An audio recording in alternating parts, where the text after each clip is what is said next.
As a beginner learning German, you've come to the right place. In this comprehensive and free German beginner course, you'll learn all the basics you need to get started with German and start speaking fluently in no time. I am Denisa, one of the Spring German teachers, and I want to warmly welcome you to this free course. Here are the topics that we will cover. Conversation basics, greetings, introductions, saying thank you and saying goodbye. General German basics, including the German alphabet, pronunciation, and how to say basic things in German, like numbers, colors, days of the week, month, time, and more. German grammar basics, including noun, gender, articles, personal pronouns, and more. More conversation basics, covering how to make small talk about the weather, describe a person, talk about nationality, families, hobbies, or your job in German. In the course description, you will find these timestamps for each topic, and you can click to jump backwards or forwards to a specific topic that you're interested in. Now, without any further ado, let's get started with greetings in German. And over to Spring German teacher Brunhild. Erstens, guten Morgen. Guten Morgen. Guten Morgen, was darf sein? Ich hätte gerne eine Breze mit Butter und Schnittlauch. Gerne, kommt sofort. Guten Morgen is the standard way of saying good morning. It works until 11 a.m. It's really friendly and it works wherever in the country you are. Zweitens, guten Tag. Ab ungefähr 11 Uhr tauschen wir Guten Morgen mit Guten Tag aus. It's an equally universal and civil way of greeting someone as Guten Morgen, and it literally means good day.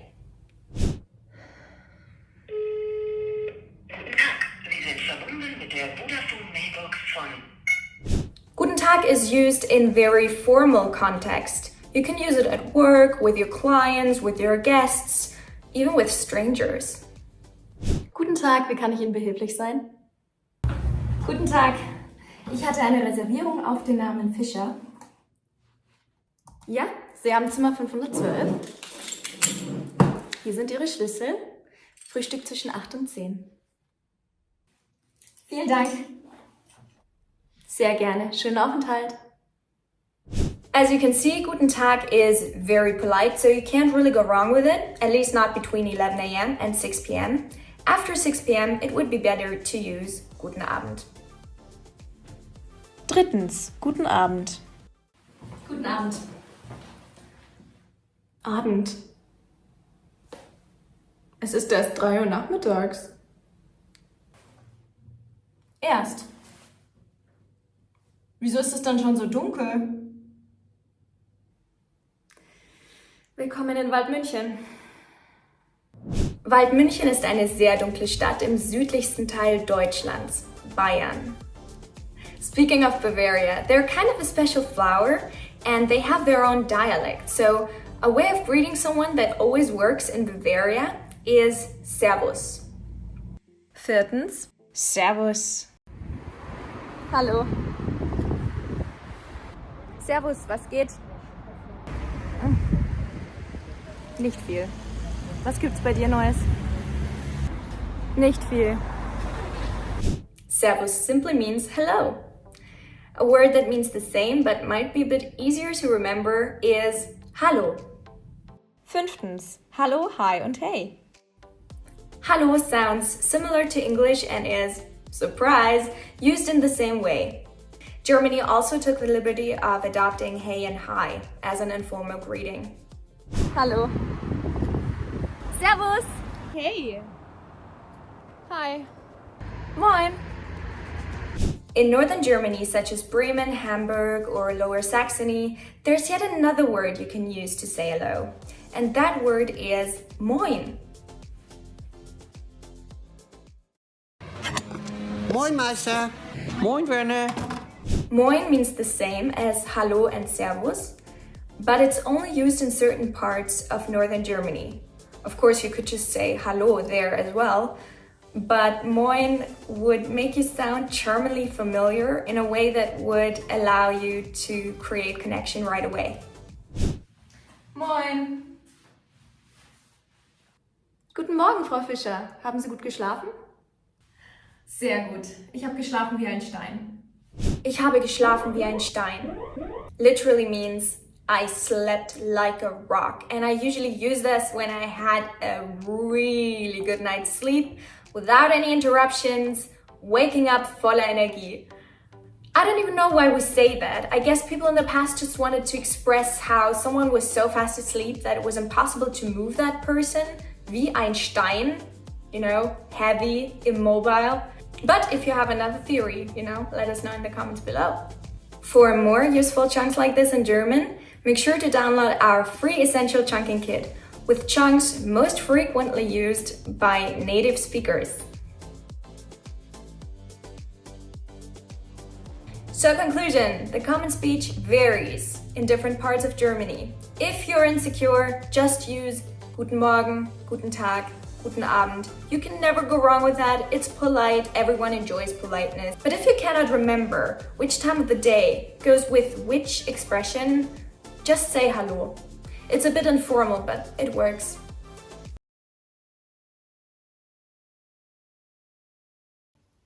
Mein Name ist. Hi, nett dich kennenzulernen. Wie heißt du? Hi, mein Name ist Denisa. Und wie heißt du? Mein Name ist Vanessa. When introducing yourself, usually you start with a greeting. Here are some examples. Hallo, Guten Tag, Hey. Now you've learned the chunk Mein Name ist. But using the same chunk over and over again can be boring, right? Instead of saying Mein Name ist all the time, you can say Ich bin, which is way easier, right? But what are chunks, you ask? Well, chunks are a word combination that natives use all the time and that you can learn by heart as a whole. For the most important German chunks you will need in a conversation, you can look at our free German Essential Chunking Kit. The link is in the description. Guys, before we continue, at the end of this video, I'll cover 2 extra chunks that will help you by introducing yourself by telling what's your age and where you're from. So stay tuned. Ich bin. Ich bin Denisa. Und wie heißt du? Ich bin Vanessa. Now it's your turn. I'll introduce myself and then you can introduce yourself. Alright? Ready? Hallo, mein Name ist Denisa. Und wie heißt du? Perfect! Alright. Ich heiße. Our last alternative to introduce ourselves is Ich heiße. We will try it together again. Alright? Ich heiße Denisa. Und du? Good! Very good! Now that you can introduce yourself, let's start speaking about age. Ich bin Jahre alt. Ich bin Vanessa. Wie alt bist du? Ich bin 23 Jahre alt. Und du? Ich bin 24 Jahre alt. By using the chunk Ich bin Jahre alt, you tell the person how old you are. Now, let's continue by asking about the origin. Ich komme aus. Und woher kommst du? Ich komme aus Deutschland. Und du? Ich komme aus den USA. Ich komme aus means I'm from. Great! Mal sehen, was wir bisher gelernt haben. But before we put it all together, you can now introduce yourself in the comments below, in German of course. I can't wait to get to know you guys. A full first conversation. Hallo, wie heißt du? Hi, mein Name ist Denisa. Und wie heißt du? Ich bin Moritz. Wie alt bist du? Ich bin 23 Jahre alt. Und du? Ich bin 24 Jahre alt. Woher kommst du? Ich komme aus den USA. Und du? Cool. Ich komme aus Deutschland.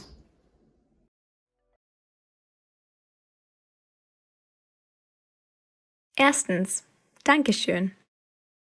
Guten Abend, Frau Fischer. Möchten Sie ein Stück Schokolade? Oh, danke schön. Bitte schön. Sie sind immerhin Stammgast hier. Schön means beautiful, so Dankeschön literally means thank you beautifully. That's a way of emphasizing your gratitude. You can also turn it around and say schönen Dank, which is a chunk that native speakers use pretty much the same way as Dankeschön. But schönen Dank is sometimes even used ironically. For more phrases and chunks like this that native speakers use all the time, get our free essential German chunking kit. You can find the link in the description. Guten Morgen, ich bin Polizeikommissarin Richter. Kim. Na toll. Schönen Dank auch. Now before getting to the next option, I'd just like to tell you that I'm saving the rarest and most special expression to the end. So stick around for some story time and insider knowledge that you'll never find in any textbook. Zweitens, vielen Dank. Vielen Dank is a stronger version of Danke, which works wonders in any formal context. I use vielen Dank at the end of every email. Vielen Dank im Voraus. Mit freundlichen Grüßen. By using vielen Dank im Voraus, I thank the receiver of my email in advance, which increases my chances of getting a reply. Once I get that reply, I use the same phrase in the beginning of my reply. Sehr geehrte Frau Müller.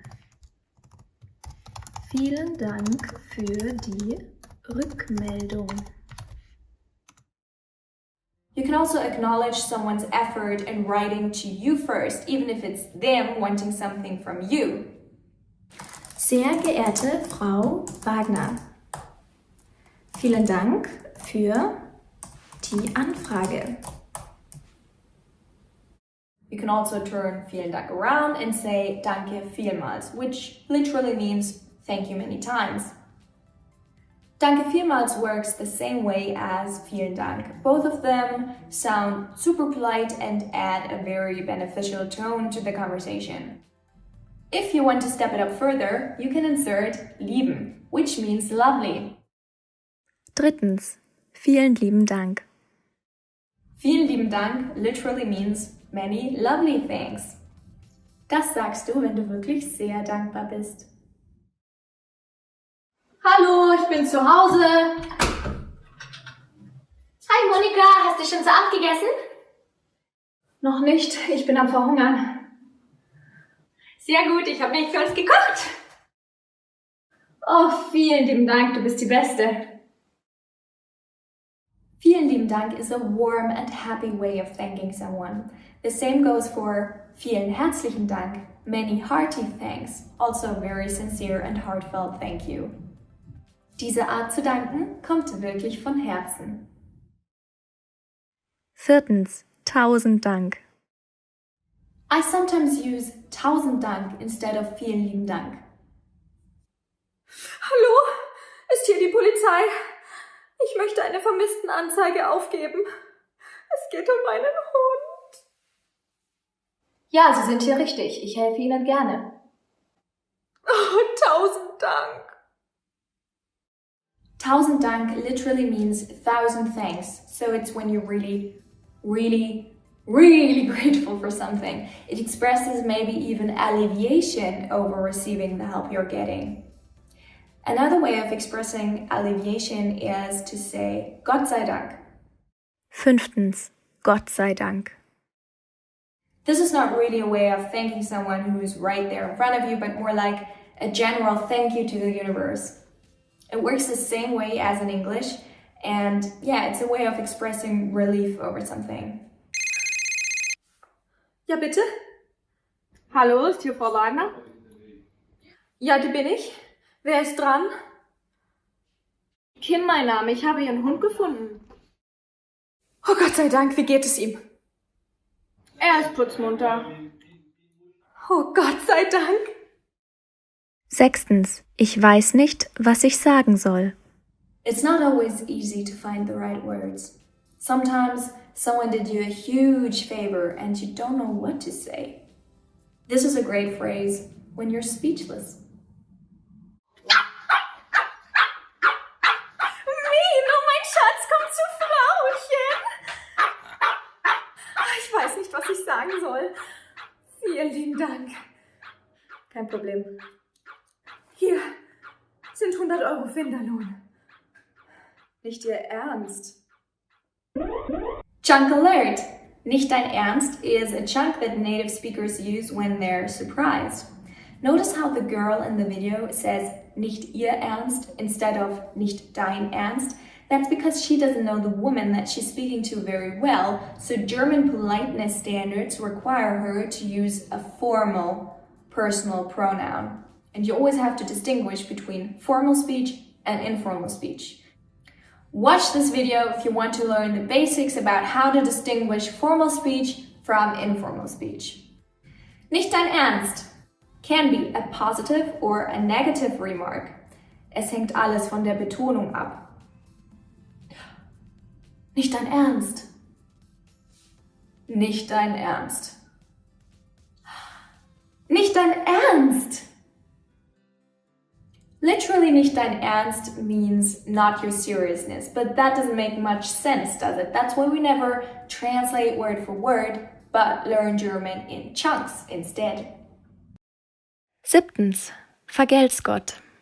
Der Dialekt in Süddeutschland ist anders. In Bayern hat man einen besonderen Ausdruck. In Austria as well. Vergelt's Gott literally means, may God make it up to you. This term survived from medieval times when Bavaria was still very Catholic. Beggars would say this when someone would give them something and they would know that they can never make it up to that person.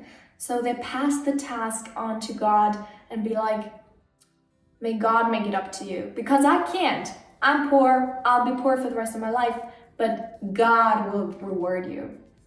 Vergelt's Gott. And the correct answer to Vergelt's Gott is Segne es Gott. Vergelt's Gott. Segne es Gott.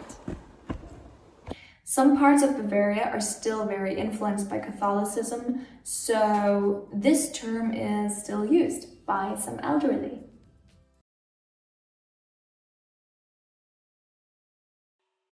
Erstens, tschüss.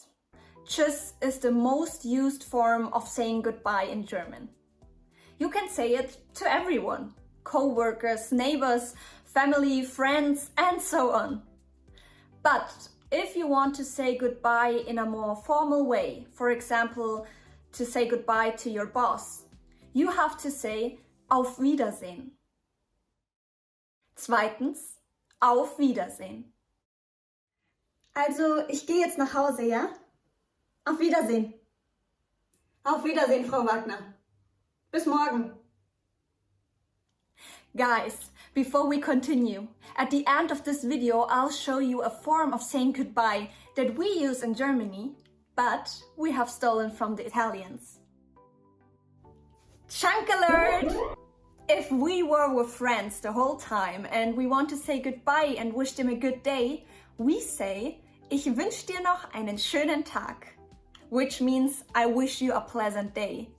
But if you want to say something more short, you can also say mach's gut, which is literally do it well, but you can see it as take care. Drittens, mach's gut. Puh, die Stunde war echt anstrengend. Ja, aber man hat auch das Gefühl, dass man etwas geschafft hat, oder? Da hast du natürlich recht. Aber ich muss jetzt los. Ich wünsche dir einen schönen Tag. Also, mach's gut! Du auch. But what are chunks, you ask? Well, chunks are word combinations that native speakers use all the time and that you can learn by heart as a whole. Get the most important German chunks that you will need in a conversation in our free German Essential Chunking Kit. The link is in the description. Viertens, bis dann. Bis dann means literally till then, and you use it when you know that you will see the person in a few hours or a few days, for example. Also, mach's gut! Bis dann! Fünftens, ciao. Ciao is a way to say goodbye that we have stolen from the Italians.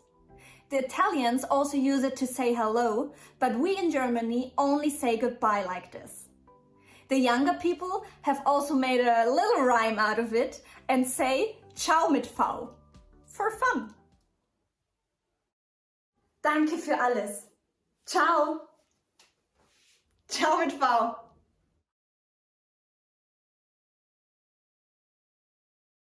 Erstens, Begrüßungen. How you greet somebody hängt von der Uhrzeit ab. Here are some examples. In the morning, you say Guten Morgen, Guten Morgen. In the afternoon, you say Guten Tag, Guten Tag.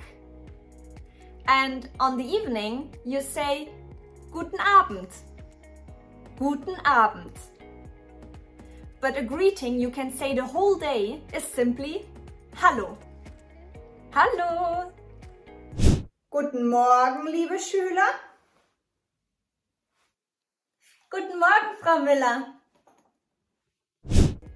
Also, an important way to greet somebody, for example your colleagues at lunchtime, is to say Mahlzeit in Germany. You even can't say it when people are not eating at the moment because you wish them a good lunchtime in advance. To learn more about greetings in German, you can now watch Spring German teacher Brunhild's video about it here. Zweitens, Vorstellungen. After the greetings, you can continue with the introductions. Start by introducing yourself. You can do it like this. Mein Name ist Denisa. Ich bin Denisa. Ich heiße Denisa. Wie heißt du? Chunk alert! You want to ask people how they are doing? Here are some chunks that will help you. Wie geht's dir? Alles gut? Mir geht's gut, danke. Wie geht's dir? But what are chunks, you ask? Well, chunks are a word combination that native speakers use all the time and that you can learn by heart as a whole. Learn the most important German chunks that you will need in a conversation with our free Essential German Chunking Kit. The link is in the description. Maybe you also want to talk about the age or the origin. In German, it would sound like this. Wie alt bist du? Ich bin Jahre alt. Woher kommst du? Ich komme aus. Wow, so much information. Let's see this all in action. Roll the clip. Guten Morgen. Hallo. Wie geht's dir? Alles gut? Ja, mir geht's gut. Wie geht's dir? Mir geht's auch gut, danke. Wie heißt du? Ich heiße Martina. Und du? Ich heiße Denisa. Wie alt bist du? Ich bin 26 Jahre alt. Und du? Ich bin 23 Jahre alt. Woher kommst du? Ich komme aus Deutschland, aus München. Und du? Cool, ich komme auch aus Deutschland, aus Berlin. Feel free to introduce yourself in the comments down below. Now, let's learn how to say thank you. Drittens, sich bedanken. Here are some possibilities to say thank you in German. Danke. Vielen Dank. Ich danke dir. 1000 Dank. Another chunk alert! If you can't find words for a gift or a surprise that you got, you can say nicht dein Ernst, which means you can't be serious. Nicht dein Ernst can be used differently in different situations. To learn more about this chunk and saying thank you in German, check out this video here. And don't forget our free German Essential Chunking Kit down below. Hier, das Buch, das du wolltest. Nicht dein Ernst. Vielen Dank. Nichts zu danken. Viertens, sich verabschieden. Here are some options to say goodbye in German. Tschüss. Auf Wiedersehen. Mach's gut. Ciao. Auf Wiedersehen is a more formal way to say goodbye.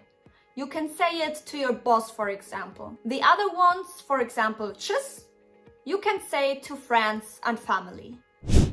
Also, ich gehe jetzt nach Hause, ja? Auf Wiedersehen. Auf Wiedersehen, Frau Wagner. Bis morgen. Fünftens, other important chunks. Other chunks that can be useful in conversations are asking about work. Was arbeitest du? Was studierst du? Or asking about the family. Hast du Kinder? Hast du Geschwister? And asking about what they like to do in their free time. Was machst du gerne in deiner Freizeit? Was sind deine Hobbys? Now that you know the basics of a German conversation, you maybe also want to stay in touch with that person, right? For asking for their phone number, say, kann ich deine Telefonnummer haben? But maybe you want to meet up on the same day, then you say, wollen wir uns heute treffen? Let's watch Martina and Vanessa having that conversation. Wollen wir uns heute Abend treffen? Zum Kaffee trinken zum Beispiel? Gerne. Wo willst du dich denn treffen? Ich lade dich ein. Meine Adresse ist Heinlestraße 1. Kannst du mir das bitte buchstabieren? Oh, entschuldige. Ich habe das Alphabet noch nicht gelernt.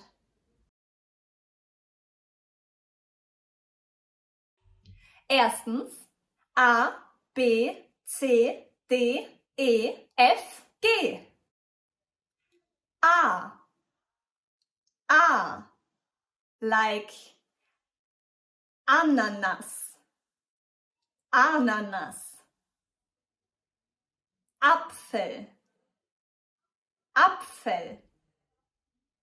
B. B. Like Banane. Banane. C. C. Like computer. C is mostly spelled like a K because we use it for foreign words, like computer, for example. D. D. Like Delfin. Delfin. Or Denisa. Denisa. E. E. Like elephant.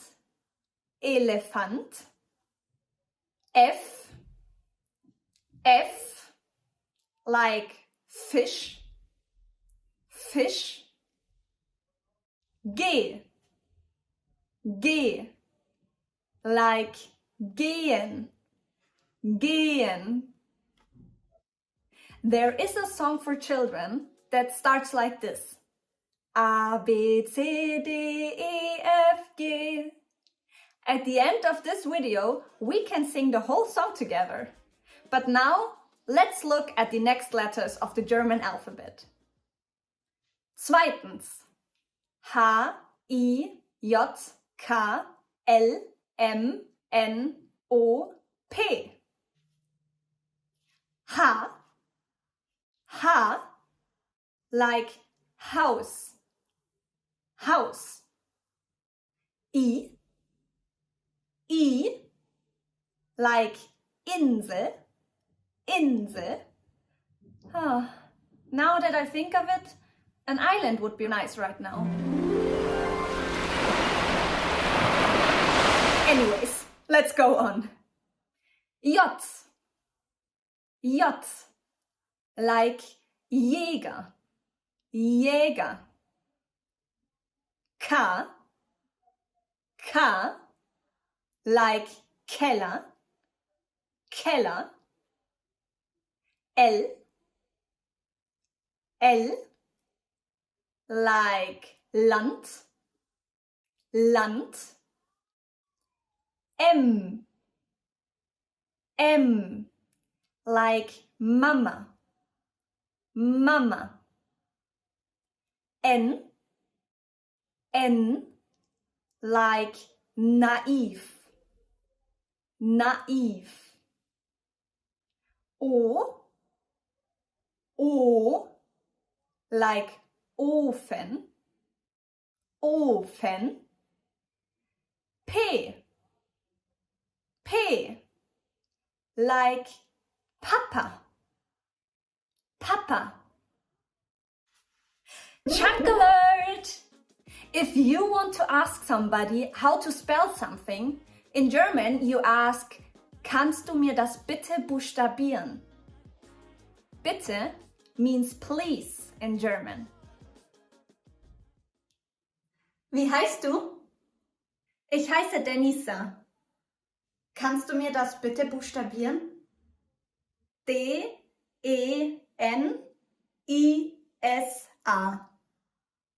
Super, danke dir. What are chunks, you ask?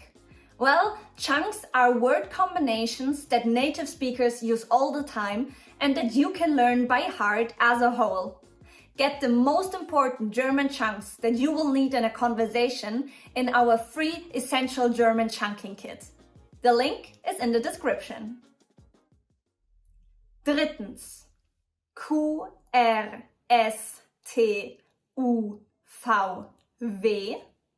X-Y-Z. Q, like Qualität, Qualität.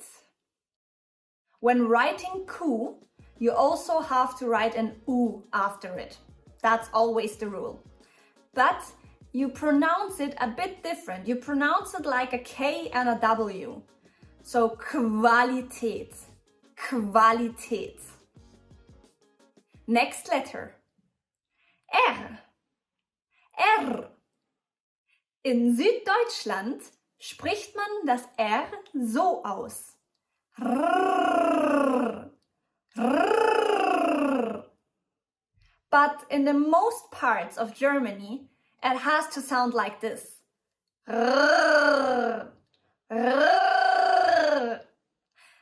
If you want to practice your R sounds, you can gargle, for example, with water or while brushing your teeth.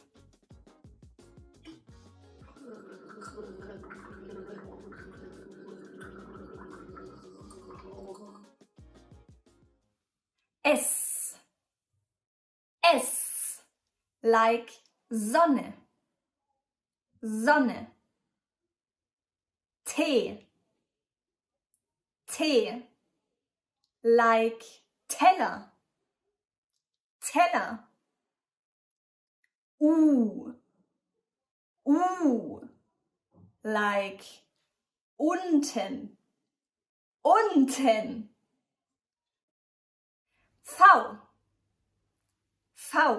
Like Vogel or Vanessa. You can pronounce V like F, fish, or like V, Wal. That brings me to the next letter. V, V, like Wal. X, X, like xylophone. We also use this letter only for foreign words, just like C, like computer. Y, Y. It's pronounced like Y, like Jäger. And an example to write Y is, for example, yoga. Yoga. And the last letter is Z. Z. Like Zelt. Zelt. Now you can sing the whole German alphabet song. It goes like this. A, B, C, D, E, F, G, H, I, J, K, L, M, N, O, P, Q, R, S, T, U, V, W, X, Y, Z, U, G. Let's see how Martina is doing now. Meine Adresse ist Heinrichstraße 1. Kannst du mir das bitte buchstabieren? H, E, I, N, L, E, Straße 1. Danke dir. Bis später. Viertens, Umlaute. Other important letters in German are the so-called Umlaute. These are vowels with dots on them. Here are the Umlaute. Ä,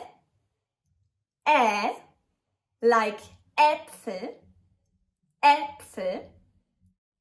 Ö, like Öfen, Öfen. And Ü, like Übung, Übung. Ä and Ö are mostly used when nouns are plural. Gibst du mir die Äpfel bitte? Du meinst einen Apfel. Nein, die Äpfel. Mehrere.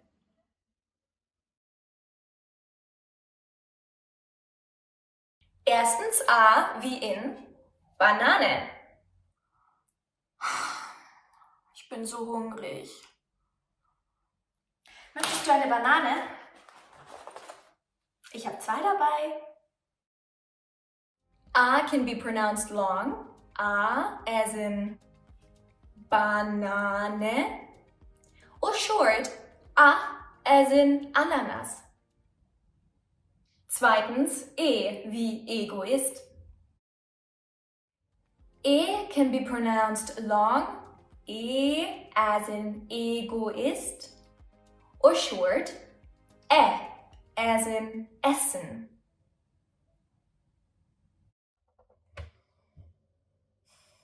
Wo ist denn das Essen von gestern? Die Ente? Die habe ich gegessen. Ernsthaft? Du bist so ein Egoist. Drittens, I wie ich. I can be pronounced long, I as in Igel, or short, I as in ich. Some words even work both ways, meaning that both the long I and the short I are correct ways of pronouncing the word. For the following words, you can let your personal taste decide.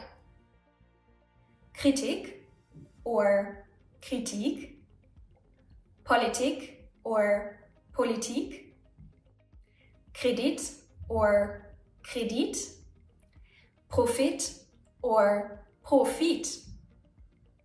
These are examples for foreign words that have been adapted, so the rules for pronunciation are not as strict. Personally, I like to pronounce the vowels long, Profit, Kredit, Politik, Kritik, because that's what standard grammar rules would suggest. But there's no right and wrong here. Ich fass es nicht. Die Armen kriegen keinen Kredit, aber die Reichen machen immer mehr Profit. Man kann wirklich nur noch Kritik an der Politik äußern. Viertens, O wie Ofen. O can be pronounced long, O as in Ofen, or short, O as in offen. These particular words are almost identical, but Ofen means furnace and offen means open. This is a perfect example for how the wrong pronunciation can entirely change a word's meaning. Hier drin ist aber ordentlich heiß. Offenbar hat Opa den Ofen offen gelassen. Oh je, Opa. Offensichtlich musst du mehr Obacht geben. Ein offener Ofen ist nicht optimal. Fünftens, U wie U-Bahn. U can be pronounced long, U as in U-Bahn, or short, U as in unbequem. Ich muss unbedingt fahren. Nicht so ungeduldig, ich bin noch unter der Dusche. Unfassbar. Tut mir leid, aber du musst die U-Bahn nehmen. Das ist so unbequem. Sei nicht so unflexibel. Mit der U-Bahn bist du unabhängig. That was it. But unlike in English, it doesn't end here. I'm proud to say that we have a few more vowels to play with. That's right, we have 3 more vowels than the English alphabet. Sechstens, wie ärgerlich. Is A with 2 dots on top. It can be pronounced long, as in Käse, or short, as in ärgerlich or ängstlich. Der Käse ist ja total verschimmelt. Oh nein, wie ärgerlich. Du hättest ihn doch schon längst zum Kochen verwenden können. Hätte, Fahrradkette. Chunk alert! Hätte, Fahrradkette is a phrase we use when we can no longer undo a wrong decision and there's no use on dwelling on it now. It's equivalent to the English if ifs and buts were candies and nuts. The whole chunk, hätte, Fahrradkette, literally means would have, bicycle chain. Does that make any sense? Nope. Fahrradkette just rhymes with hätte and shows us how meaningless it is to dwell on things that could have been. So what's your take on this? Should we focus on what is rather than on what could have been? Or is talking about mistakes the key to learning from them? Leave me a comment below. Siebtens, Ö wie Öl. Ö is an O with 2 dots on top, which makes it Ö. Ö can be short, as in öffentlich, örtlich, östlich, köstlich. Was kochst du heute? Ich dachte fernöstlich. Köstlich. And then there are long Ös, such as Österreich, öde, Öl, Ökonomie, Öfen. Es ist so öde. Soll ich dich ablösen? Das Olivenöl ist ominös verschwunden und der blöde Ofen ist unmöglich zu öffnen. Das kann man doch lösen. Im örtlichen Elektrogeschäft sind Öfen mit Ökofiltern öfters runtergesetzt. Unmöglich. Dafür fehlt uns die Ökonomie. Achtens. Ü wie überragend. Ü is an U with 2 dots on top. It can be pronounced long, Ü, as in süß, überragend, übergenau, überempfindlich.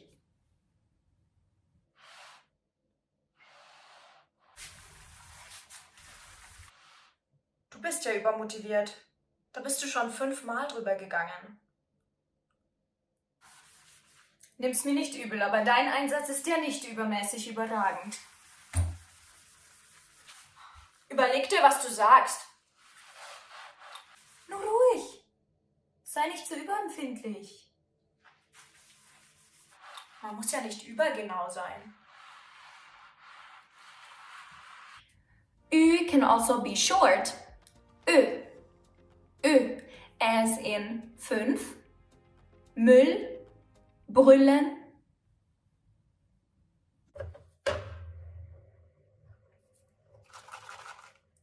Bring den Müll raus! Er stinkt übel. Ja doch! Brauchst nicht so zu brüllen. 9. Y wie Yoga. The letter Y is used comparatively little in the German language. It exists, however.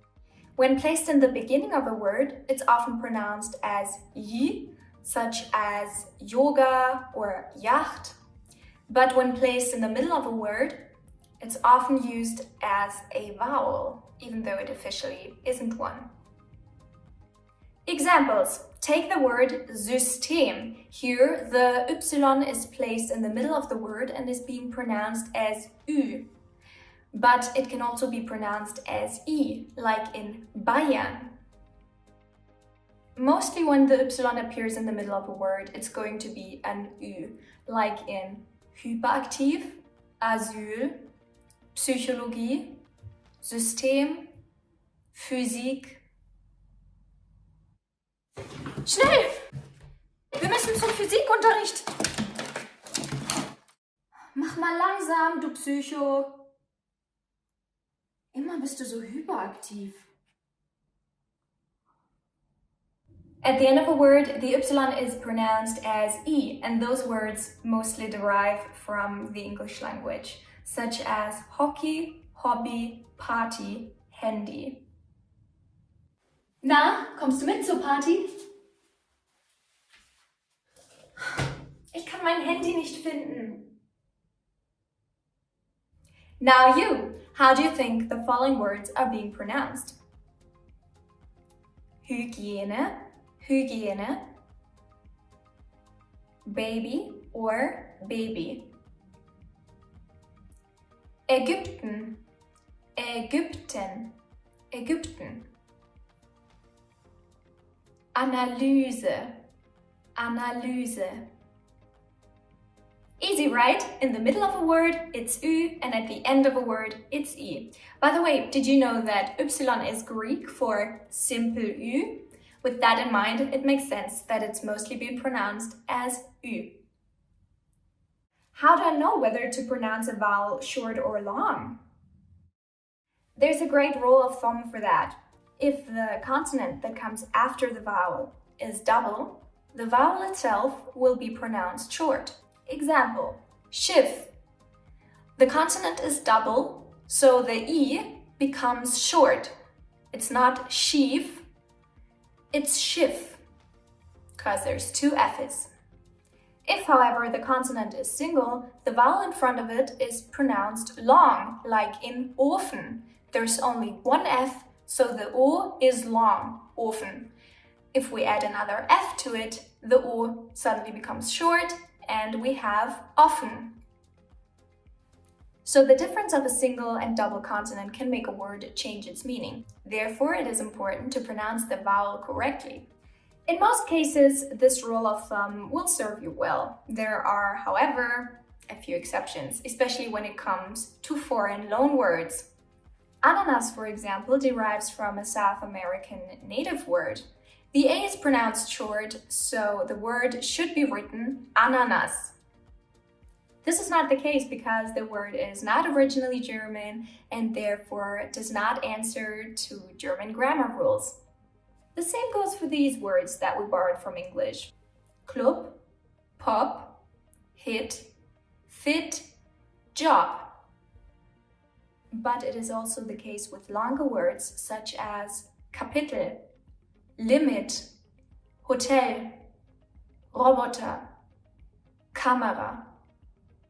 And as we have seen before, there are some words where, despite German grammar rules would suggest a certain pronunciation, both versions are okay, like Kredit, Profit, Politik, Kritik. Since there are no double consonants, the vowels should be long, right? Yeah, but you know, since these words are adopted from Greek and French language and whatnot, they have special rights. So to summarize, there are 5 basic vowels which can be pronounced long, a, e, I, o, u, or short, a, e, I, o, u. And then there's the ones with the dots on top, and that's e, ö, ü, or short, e, ö, ü.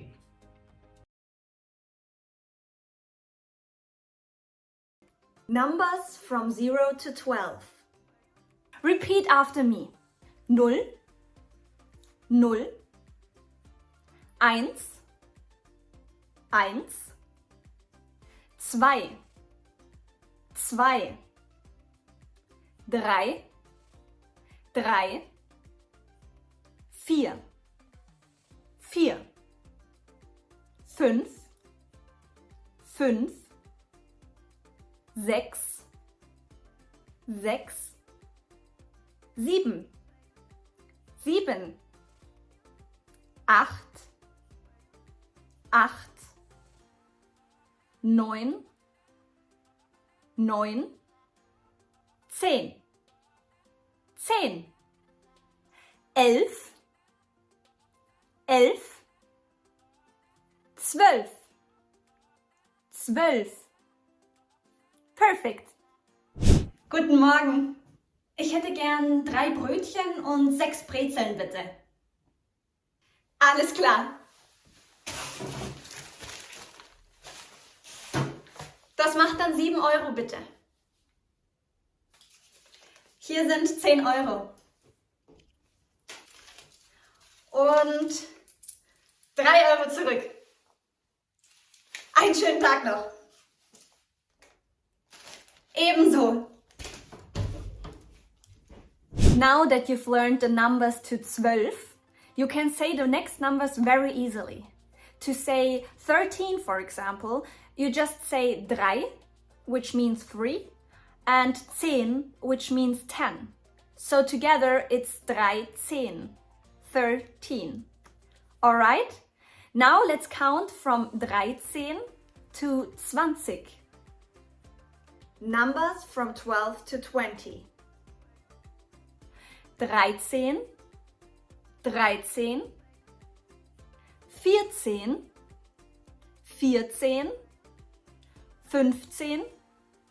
15, 15, 16, 16, 17, 17, 18, 18, 19, 19, 20. 20. You may notice that 16 and 17 are not pronounced like 6 and 10 or 7 und 10. Just say it like that.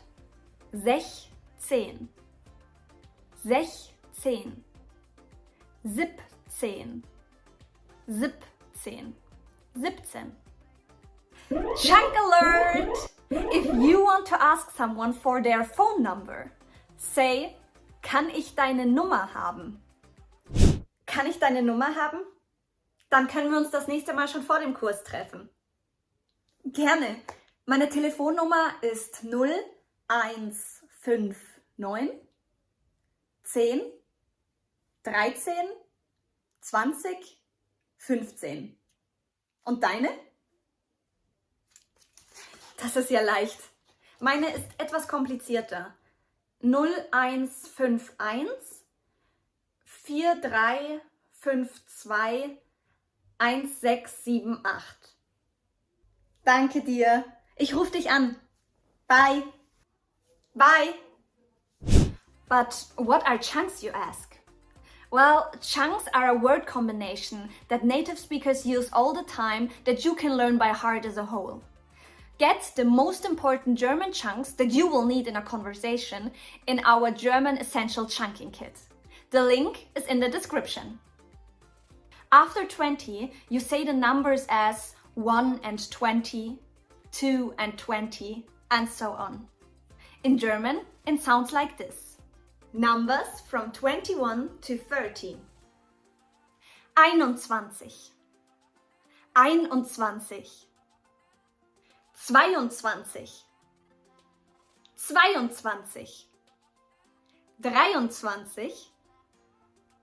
23,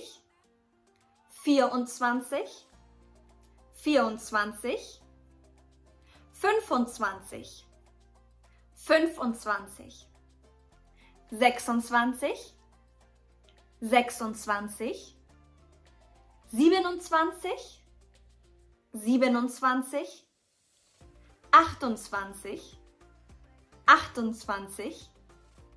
28, 29, 29, 30, 30.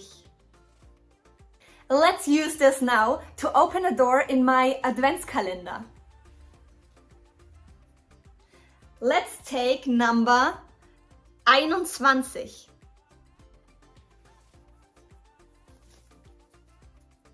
Oh, ein kleiner, süßer Panda-Bär.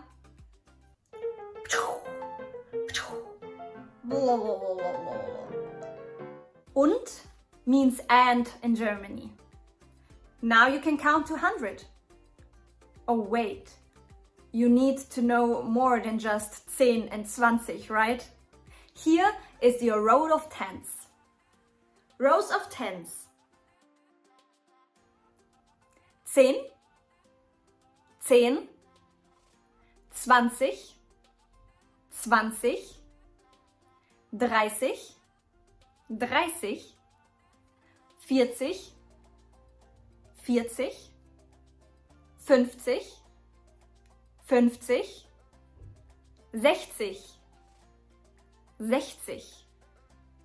70, 70, 80, 80, 90, 90, 100, 100. Quiz. Let's do a quiz to check your knowledge. I'll say a few numbers in English and you can try to say them in German. If you want to, try to write them down in the comments. The first number is 35. It's 35. 35. 5 and 30. 35. Next number. 60. It's 60. 60. Now let's try a phone number. In Germany, every number starts with 0.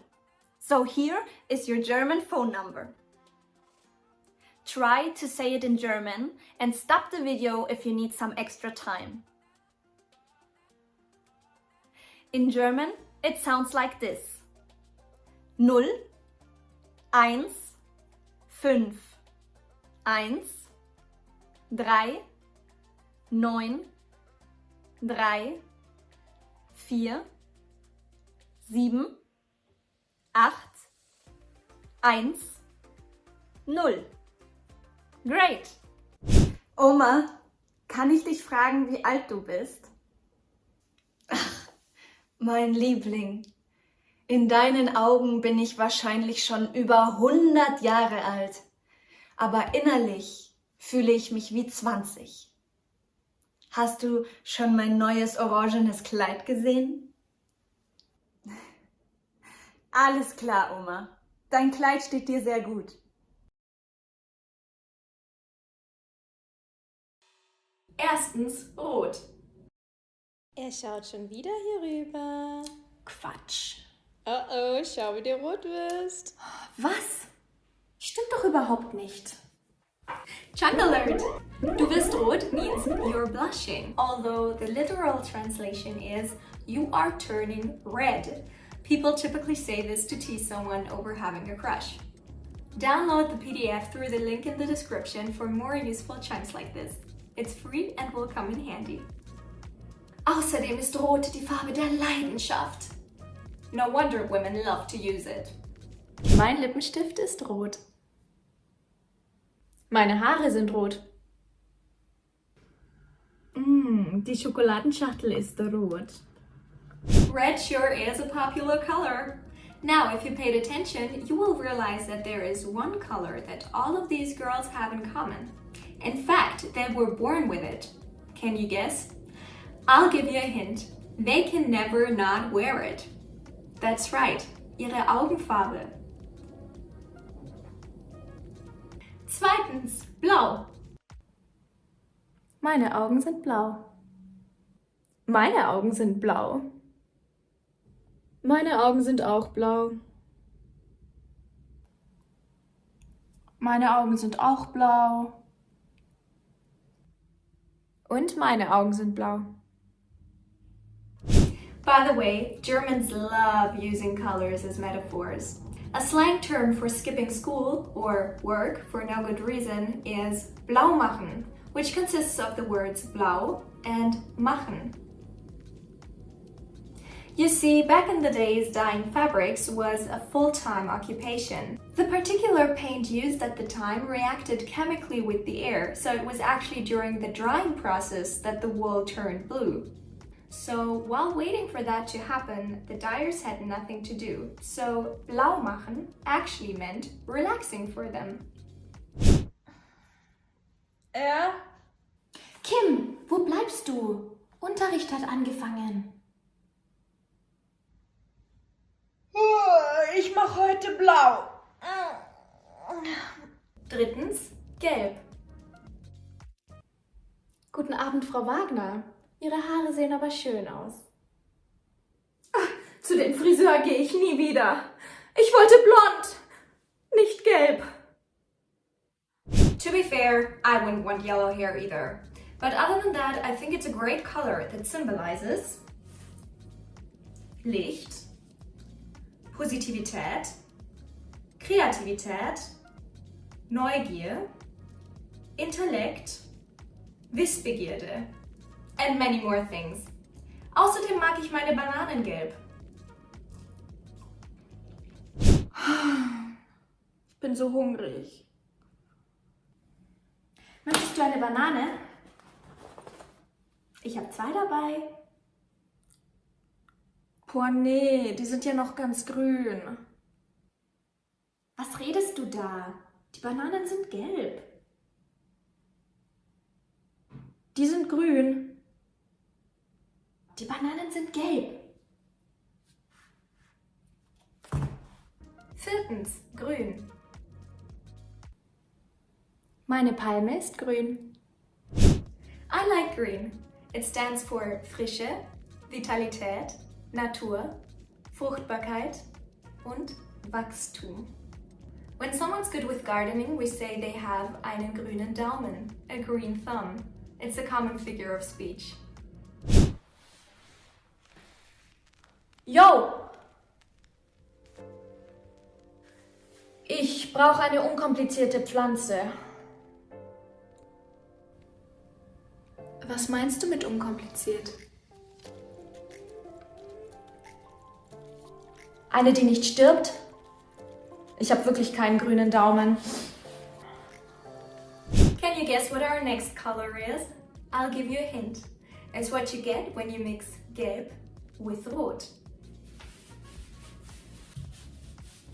Orange! And I got some good news for you. Orange is actually written the same way as in English, but the pronunciation, as you can hear, is a teeny tiny bit different. Fünftens, Orange. Orange steht für Ausgelassenheit, Neugier, Wärme und ist die Farbe einer köstlichen Frucht. Heute habe ich irgendwie keine Lust auf Banane. Ist eine Orange. Du hast Orangen dabei? Ja, deine grünen Bananen kann ja kein Mensch essen. Die hier sind wenigstens reif. As you can hear, there's a slight difference between the pronunciation of the color and the fruit. The color is pronounced orange, orange, without an E in the end. The fruit, however, is pronounced orange, orange, with an E. Orange is the color, orange is the fruit.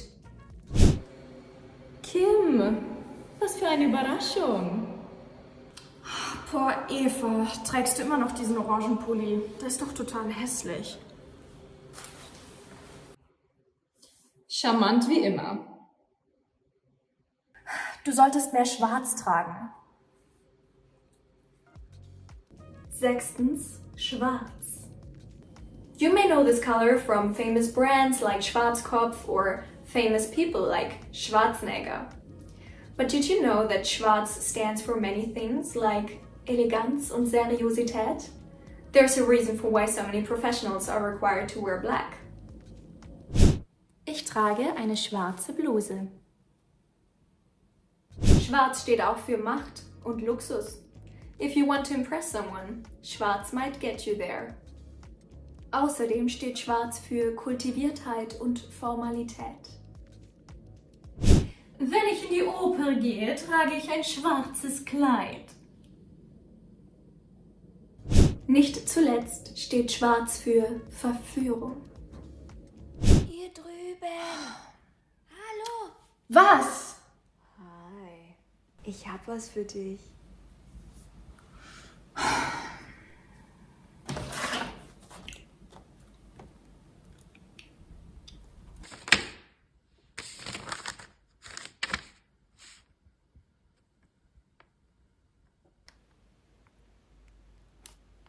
Da kannst du warten, bis du schwarz wirst. Junk Alert! Da kannst du warten, bis du schwarz wirst. Literally means you can wait for this until you turn black. So probably not worthwhile waiting for. You see, in the medieval ages, at some point, it was assumed that dead people would turn black eventually. So, da kannst du warten, bis du schwarz wirst means you can wait for this until you're dead and black. Die vertrockneten Blumen werden schwarz. So, don't hold your breath. There are many unpleasant terms around the color black. We better not go further into them and switch to a bit brighter subject, the opposite of black. Siebtens, weiß. Last but not least, we should mention the color that isn't one. In the German culture, white embodies Frieden, Unschuld, Reinheit, Klarheit, Reinlichkeit und Perfektion. Hier hast du es schwarz auf weiß. Ich will nicht mit dir ausgehen. Junk Alert! Schwarz auf weiß means that the information is being presented with all clarity, leaving no further room for interpretation. Or do you think that the boy is still gonna ask the girl out after this? Schwarz auf weiß literally means black on white, as if it was written with black ink on white paper. Very clear, very hard to misunderstand. For more useful chunks like this, we're gonna do what? That's right, we're gonna download the link that's in the description for the free essential German chunking kit, which I've mentioned before, but I'm mentioning it again because it's so awesome. And if you haven't downloaded it yet, do it now, it's completely free. Whew, lots of colors to keep track of. Did you pay attention? For the moment of truth, here's a little quiz to test yourself. Neuntens, Quiz. Welche Farbe hat mein Blazer? Rot. Welche Farbe hat meine Bettdecke?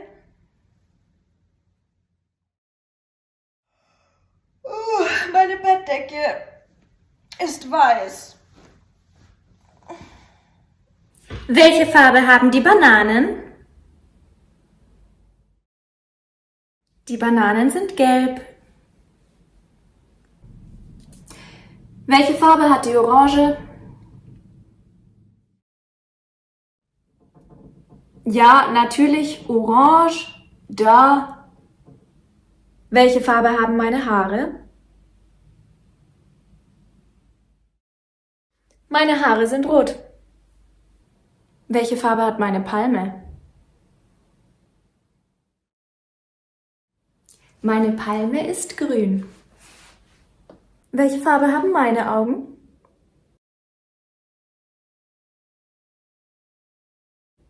Blau. Welche Farbe hat meine Mütze? Meine Mütze ist schwarz.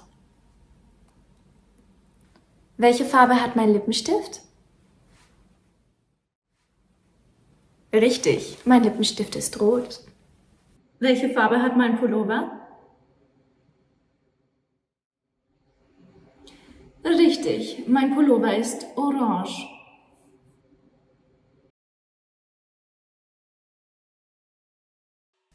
Erstens, die Wochentage. Montag. Tag means day in German. So almost every day of the week in German ends with Tag. Montag can be translated as Monday. Dienstag. Dienstag. Mittwoch. Mittwoch. Mittwoch is a short form of Mitte der Woche and means the middle of the week. So it's called Mittwoch. Mittwoch. Donnerstag. Donnerstag. Fun fact, Donner means thunder. So Donnerstag means day of thunder. Freitag. You may recognize that Freitag sounds similar to Friday. Some Wochentage in German sound similar to the ones in English. Monday, Montag. Friday, Freitag. There is another one that sounds similar to the one in English, but we will come to that in a second. Heute ist Freitag, also hast du frei, oder? Nein, am Freitag müssen wir auch arbeiten. Warum heißt es dann Freitag? Frei means free in German. But we don't have free time on Friday, so why is it called Freitag? Feel free to make your assumptions about the reason in the comments down below. Samstag. Samstag. Sonntag. Sonntag. Sonntag means literally the same as Sunday, because Sonne means sun, and Tag, you already know, means day. Sonntag. Sunday. Also, doesn't Sunday sound similar to Sonntag too? Guys, before we continue, at the end of this video, we will do a quiz to check your knowledge. So stay tuned. Zweitens, schönes Wochenende. Endlich fertig mit der Arbeit. Ich gehe jetzt nach Hause, Vanessa. Schönes Wochenende. Alles klar? Dir auch ein schönes Wochenende. Chunk alert! You now know the words for Samstag and Sonntag, which are the days of the weekend. But what if you want to wish someone a great weekend? You can't say, oh, I wish you a pleasant Samstag and a pleasant Sonntag. I mean, you can. But a better way to say that is to say schönes Wochenende, as seen in the dialogue before. But what are chunks, you ask? Well, chunks are word combinations that native speakers use all the time and that you can learn by heart as a whole. Get the most important German chunks that you will need in a conversation in our free Essential German Chunking Kit. The link is in the description. Drittens. Tag, Woche, Wochentag, Wochenende. Here are some topic words that will help you when speaking German. Tag, Woche, Wochentag, Wochenende. Some examples. Auf unserem Kanal kommen zweimal die Woche Videos. Welcher Wochentag ist heute? Was sind deine Pläne für das Wochenende? Viertens. Gestern, heute, morgen. Here are some chunks that will help you to talk about what you did yesterday or what you are planning to do today or tomorrow. Gestern, gestern. Heute, heute. Morgen, morgen. If you want to say something about the day before yesterday, you say vorgestern. The day before that is vorgestern, and so on. So you only have to put the prefix vor in front of gestern and you get the days before that. But if you want to talk about the day after tomorrow, so after morgen, you have to put the prefix über in front of it. So the day after tomorrow is übermorgen. And the day after that is übermorgen, and so on. Fünftens. Quiz. Let's do a quiz to check your knowledge. The answers will be in the dialogue after. First question. What's yesterday in German? Second question. What's tomorrow in German? Third question. What's Samstag in English? And fourth and last question. What's Wochenende in English? Pause the video to take some notes. Here are your results in a dialogue. I hope you can find all the answers. Write them in the comments down below and I'll correct them for you.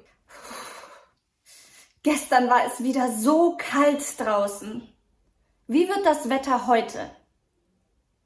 Heute ist es immer noch kalt. Aber morgen wird es warm. Und übermorgen?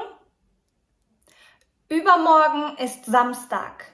Mal sehen, was die Wetter-App sagt. Am Samstag wird es auch warm. Cool, dann lass uns morgen in den Park gehen. Gute Idee. Hast du am Wochenende danach schon was vor? Am Wochenende ist der 1. Februar. Meine Mama hat Geburtstag. Sag ihr alles Gute zum Geburtstag von mir. Mach ich. Erstens, der Frühling. Hast du meine Mütze gesehen? Was machst du da? Frühjahrsputz. Ich miste aus. Alles, was wir nicht brauchen, kommt weg. Meine Winterjacke? Ja, Meine Stiefel? ja. Kann es sein, dass du nur meine Sachen ausmistest? Frühjahrsputz is important to enjoy a fresh, clean and decluttered home. That way you can fully enjoy Frühling. After all, der Frühling is great. Die Vöglein singen, die Bächlein rauschen, die Sonne scheint. It's fantastic to be outside again. Zum Frühling gehören der März, der April, der Mai. Du bist ja luftig angezogen. Wo ist denn dein Pulli? Die Pullis sind im Dachboden. Es ist Frühling. Es ist erst März. Der Schnee liegt noch draußen. Es ist Frühling! It's amazing to be outside again. Having a cold and frosty winter, it's not uncommon for a German person to get carried away when the first Sonnenstrahlen kiss the country. Aber spätestens im Sommer fängt das Leben richtig an. Zweitens, der Sommer. Summer is the time for Eis am Stiel, Baden im See, Sonnenbaden, Urlaub. Summer includes Juni, Juli und August. Wo fährst du dieses Jahr in den Urlaub? Ich überlege, ob ich im Juli einen Roadtrip durch Norwegen mache. Schön. Im Juli ist es schön warm. Man kann in den Fjorden baden. Und in den Bergen wandern. Genau. Und du? Fliegst du im August wieder nach Dubai, um im Meer zu baden? Schön wär's. Ich muss im Sommer leider arbeiten. Check alert! Schön wär's means I wish or as if. Literally it means that would be beautiful. We say this about something that we would really welcome but deem unlikely to happen. Schön wär's. Chunks like schön wär's make you sound like a native right away. So download our free essential German chunking kit. Der Link ist in der Beschreibung. Drittens, der Herbst. Zum Herbst gehört der September, der Oktober, der November. Was ist dein Lieblingsmonat? Mein Lieblingsmonat ist der September. Wieso? Weil ich da Geburtstag habe. Und was ist dein Lieblingsmonat? Der Oktober. Wieso? Ich liebe Halloween. Halloween is great. Herbst is great. What are your favorite autumn activities? Einen Drachen steigen lassen? Eine Herbstwanderung machen? Or do you prefer something indoors like heiße Schokolade trinken, am Kamin sitzen, Kürbisse aushöhlen? Let me know in the comments below. Personally, I love Kürbisse aushöhlen. Was machst du in den Herbstferien? Ich werde zu Hause vor dem Kamin sitzen und heiße Schokolade trinken. Und du? Ich werde Kürbisse aushöhlen. Um Kürbissuppe zu machen? Nein, ich will gruselige Fratzen schnitzen. Für Halloween? Ja, um nervige Kinder davon abzuhalten, an unserem Haus zu klingeln. Viertens, der Winter. Winter covers Dezember, Januar, Februar. What is the best thing about winter then? Obviously, it's Weihnachten. Was wünschst du dir zu Weihnachten? Ein neues Dirndl?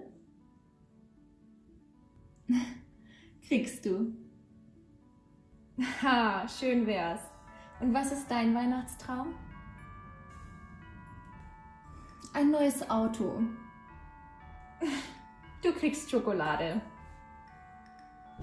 Other than celebrating Weihnachten, you can also use Winter for Skifahren, Schneeballschlachten machen, Schlitten fahren. Und natürlich viel mehr. But now the season has come to test whether you have paid attention. Fünftens, Quiz. This is how it goes. I say an activity and you tell me the season. Schneeballschlachten machen. Das machen wir im Winter. Kürbisse aushöhlen. Das machen wir im Herbst. Frühjahrsputz machen. Das machen wir im Frühling. Im See baden. Das machen wir im Sommer.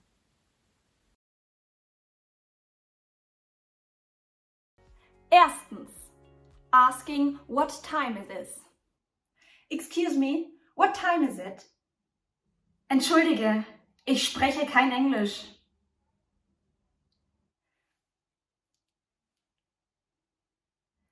Ah, du willst fragen, wie spät ist es? Yes, wie spät ist es? Es ist 19 Uhr. Chunk alert! Imagine you are in Germany and you want to know what time it is. Maybe you lost your phone, you are in a hurry, or you want to start a Unterhaltung. Instead of making weird movements, use the chunk wie spät ist es? But what are chunks, you ask? Chunks are word combinations that native speakers use all the time and that you can learn by heart as a whole. Get the most important chunks that you will need in a German conversation in our free Essential German Chunking Kit. The link is in the description. Also, another option to ask what time it is to say, wie viel Uhr ist es? Both possibilities work all the time, just pick the one that's easier for you.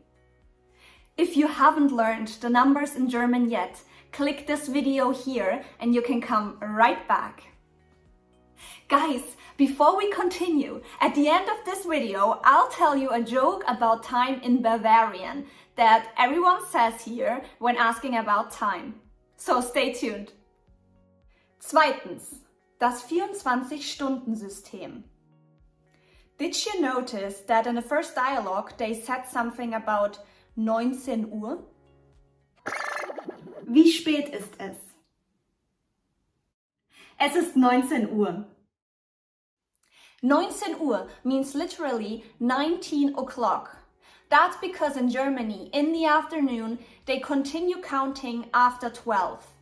So what would be 7 p.m. in other countries is in Germany 13, 14, 15, 16, 17, 18, 19 Uhr.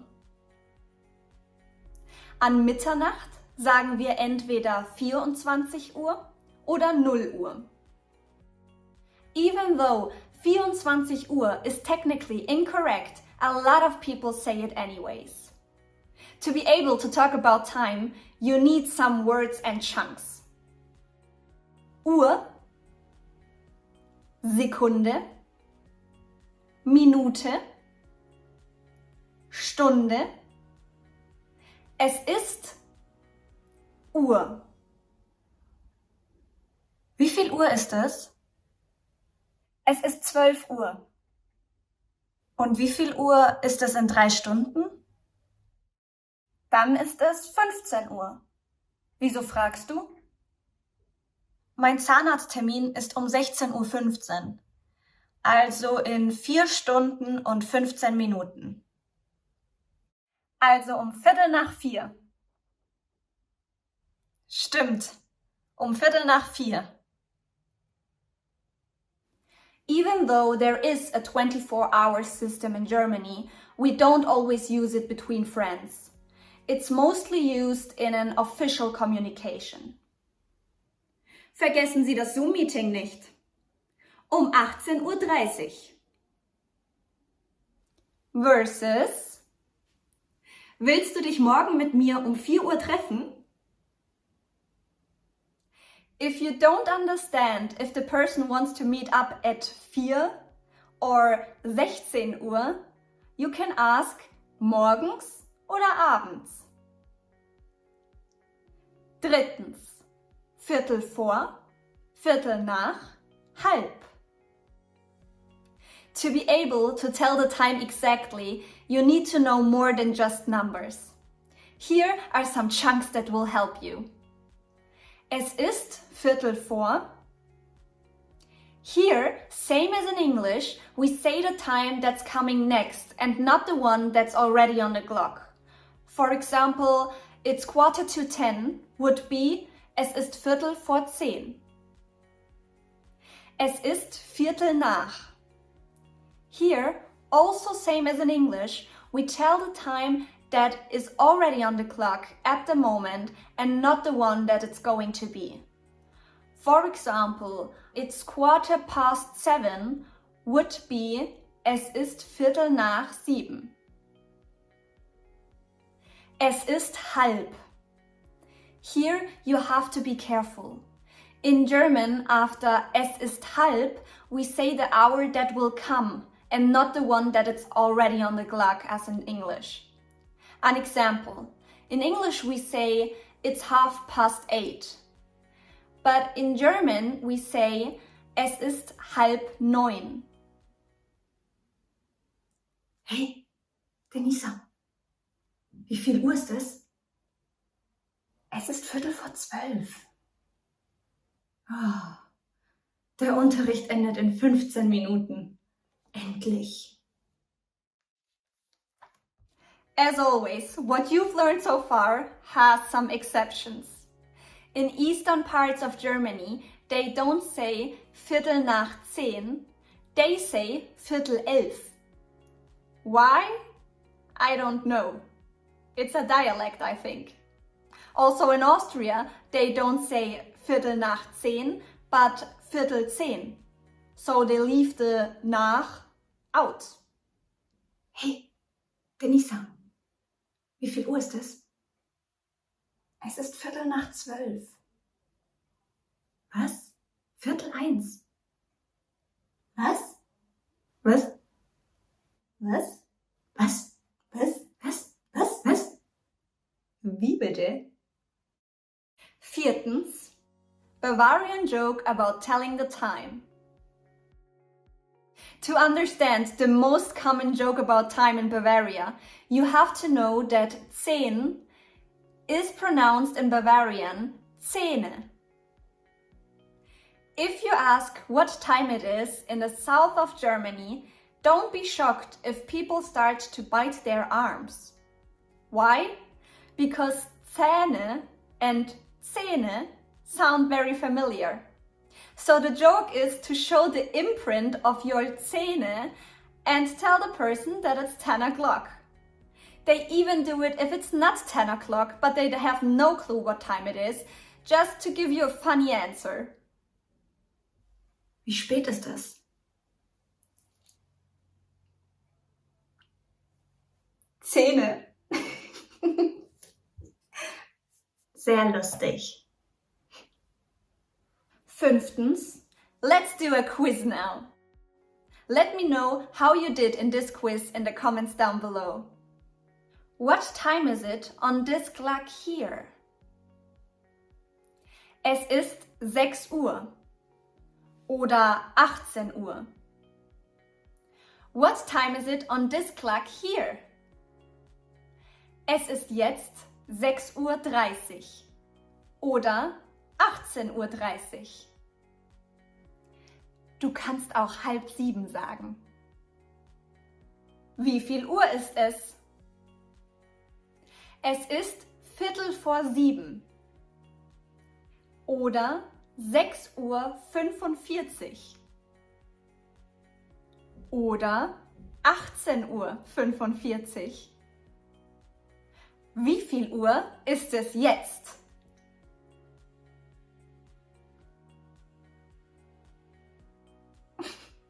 Yeah, you're right. Es ist 10. Entschuldigen Sie, wie viel Uhr ist es? Du musst mich nicht siezen. Es ist 8 Uhr.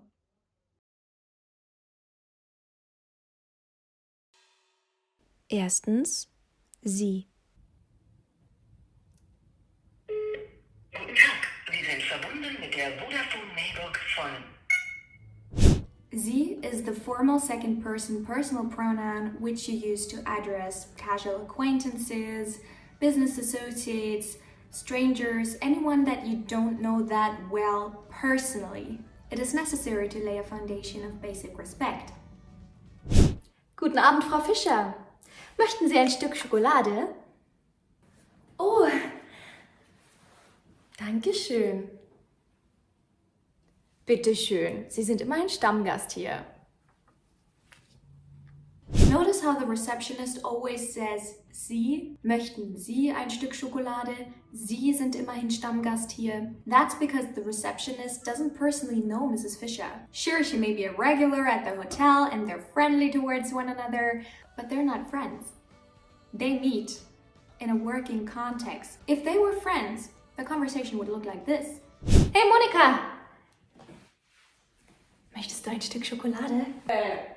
Da. Aber psst. Danke. Klaro, du bist immerhin Stammgast hier. People who know each other usually know that they respect each other, so there's no need to mark it with a formal pronoun. If you're close, you can just be yourselves and say du. Zweitens, du. Du is for people you're comfortable and close with, like your boyfriend, your girlfriend, your friends, your roomies. Was machst du morgen? Kann ich dein Auto leihen? Du weißt, dass du gar nicht fragen musst, Mausi. Du also works with your father and sister and nephew and aunt, anyone who belongs to the family. Hey, yo, Kimi, was geht? Bist du zu beschäftigt, um deine Schwester anzurufen? Oh Mann, du bist so anstrengend. It also works with children and animals because their dignity does not depend on your validation. Oh, du bist aber ein süßer Hund. Was machst du denn ganz allein hier? Dich nehme ich mit. Süßes Hündchen. Du bist so ein süßer Hund. Why is it important to distinguish the two? In many contexts, du would appear rude. Like if you walk into a hotel and you would say du to the receptionist, she would think that you have no respect for her. Like watch. Guten Abend, wie kann ich Ihnen behilflich sein? Ey, yo, hast du noch ein Zimmer frei?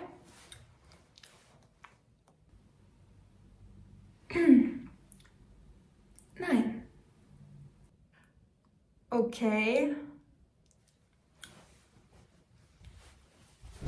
Maybe there still were rooms available, but the receptionist didn't feel like accommodating a rude guest. So it's wise to use the right pronoun, especially if you want something from someone. As we say in Germany, der Ton macht die Musik. Chunk alert! Der Ton macht die Musik literally means the sound makes the music. And that indicates that the tone of your voice will determine how the content of your proposition will be received. This metaphor pretty much indicates how the conversation is screwed if you manage to come across disrespectfully. For more common phrases and chunks like this, make sure to get our free essential German chunking kit. You'll be able to have your first conversations in German right away. The link is in the description. So conclusion, the following people should be addressed formally. Sie zu deiner Rezeptionistin, deine Verkäuferin, deine Flugbegleiterin, deinen Arzt, deinen Elektriker, deine Lehrer. Besonders die Lehrer. Wie alt bist du überhaupt? 12 oder was? Wie fändest du die Idee, mich zu siezen? Wäre das was für dich? That girl is probably in for detention. The amount of disrespect is unbeschreiblich. That being said, people have their own perception of how they want to be addressed. An 18-year-old person may be offended to be called du, even though they may be younger than you, because they don't want to be taken for a child. Whilst a middle-aged woman may be offended that you're calling her sie because it makes her feel old. That's why there's no hard and fast rule that applies each and every time. You have to be attentive and sensitive to who you have in front of you. However, if you're unsure about how the person in front of you ticks, it's always better to play it safe and use the formal version sie. At the end of the day, it's better to be too polite than to be too casual. Worst case, the other person will invite you to a more informal way of communicating and offer you to call them du. Drittens, du kannst mich gerne duzen. When you have called someone sie and that person for some reason feels that the formality is superfluous, they may invite you to switch from sie to du, which can look like this. Hallo, Sind Sie Frau Fischer? Ja, Kim, richtig? Du kannst gerne du zu mir sagen. Soll mir recht sein. Of course, you can always accept when someone offers do. Usually it has to be the older person who offers it to the younger person, or the person of higher rank offering it to the person of lower rank. It's nice when it happens because it marks that you can communicate on eye level. If the younger person or the person of lower rank offers the do, there's a risk that the older person or the one of higher rank will not accept it, and then things can get a little awkward. Hallo Kim, Sie sind früh dran? Wie wär's mit Duzen? Danke, aber ich würde gerne beim Sie bleiben.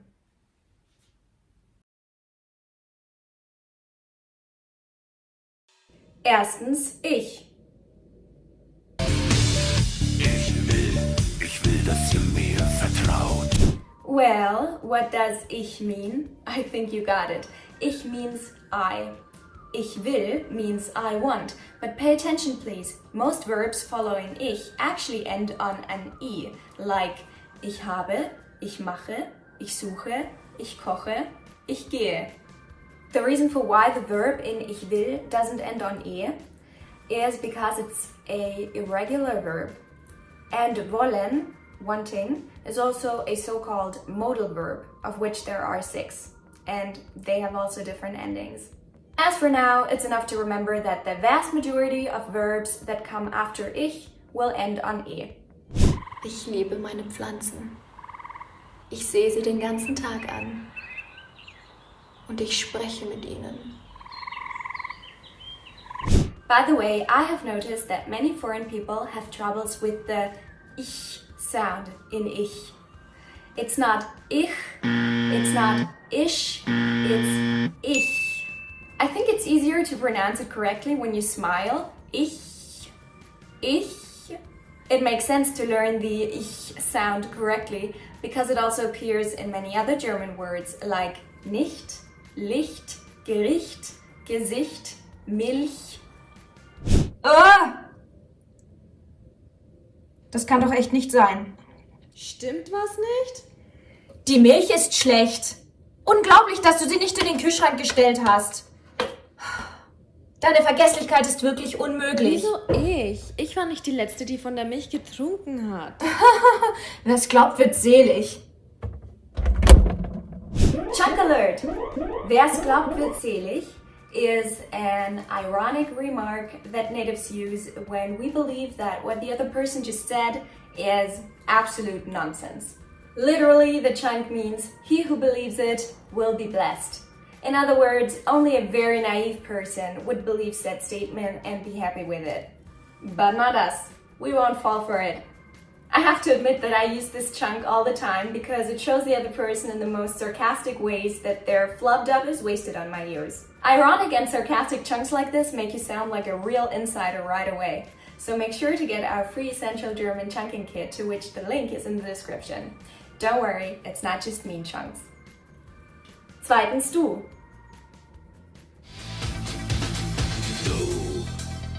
Du hast mich. Du is you, which means that we end the verbs on st. St. Du hast, du machst, du suchst, du kochst, du gehst. Hey Pflanzenlady, hilfst du mir? Was suchst du denn? Hast du eine widerstandsfähige Pflanze? Kümmerst du dich nicht um sie? Du weißt ja, wie es ist. Man vergisst sie zu gießen. Du brauchst einen Kaktus. Du hast recht. Drittens, er. Er schaut schon wieder hier rüber. Er begreift es einfach nicht. Er means he, and the verbs here end on t. I love it when things rhyme. Er hat, er macht, er sucht, er kocht, er geht. Viertens, sie. Sie means she, and just like with he, the verbs end on T. I'm on a rhyming spree. Sie hat, sie macht, sie sucht, sie kocht, sie geht. Marie heißt sie. Sie geht in meine Klasse. Sie hat immer Snacks für mich dabei. Sie hört sich nett an. Sie ist in Ordnung. Lad sie doch mal zum Abendessen ein. Fünftens, es. Oh, es ist zu kalt heute. Es schneit sogar. Es geht noch. Aber ja, es ist -1 Grad. Es means it, and just like with er und sie, they also end on a T. Es hat, es macht, es sucht, es geht. When I learned to conjugate the English verbs, we had a little rhyme to remember. He, she, it, es muss mit. That's what it is in English. So maybe it helps you to remember that in German is he, she, it, te muss mit. He, she, it, te muss mit. Super easy. He, she, it, they all end on a T. Sechstens, wir. Wir wollen, dass ihr uns vertraut. Wir means we, and as seen in the video, we use the infinitive form of the verb when we do something. Wir haben, wir machen, wir kochen, wir suchen, wir gehen. Nette Wohnung habt ihr. Danke, wir finden sie etwas klein. Ja, wir suchen eine größere Wohnung, damit wir uns nicht so viel auf die Nerven gehen. Die Küche ist auch nett. Ja, wir kochen gerne zusammen. Naja. Siebtens, ihr. Ihr means you plural, and just like with er, sie, and es, the verbs end on a T. Most of the time anyway. Ihr habt, ihr macht, ihr sucht, ihr kocht, ihr geht. Ihr gedeiht so wundervoll. Wollt ihr noch Wasser? Achtens, sie. Sie means plural, they in this case, and just like with wir, we, the verbs that follow are being used as infinitives. Sie wollen, sie haben, sie machen, sie suchen, sie kochen, sie gehen. Yo, Pflanzenlady. Ich glaube, meine Blumen brauchen Hilfe. Sie wollen nicht mehr leben. Sie sehen nicht gut aus. Sie vertrocknen. Sie sterben. And now for the promised song that will make you remember die Personalpronomen forever. Make sure to show me some solidarity and sing along. Ich bin, du bist, er, sie, es ist. Wir sind, ihr seid, sie sind, sie sind. Ich bin, du bist, er, sie, es ist. Wir sind, ihr seid, sie sind, sie sind. Ich bin, du bist, er, sie, es ist. Wir sind, ihr seid, sie sind, sie sind. Ich bin, du bist, er, sie, es ist. Wir sind, ihr seid, sie sind, sie sind. Woo! Catchy, right? Sorry for the Ohrwurm, but this is how you remember.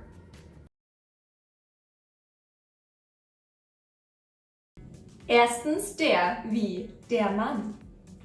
Der ist der maskuline Artikel. Here are some examples for masculine things. Tageszeiten wie der Morgen, der Abend. Wochentage wie der Montag, der Freitag. Monate zum Beispiel der April, der September. Jahreszeiten zum Beispiel der Sommer, der Winter. Alkoholische Getränke zum Beispiel der Gin, der Wein. Trinkst du Wein?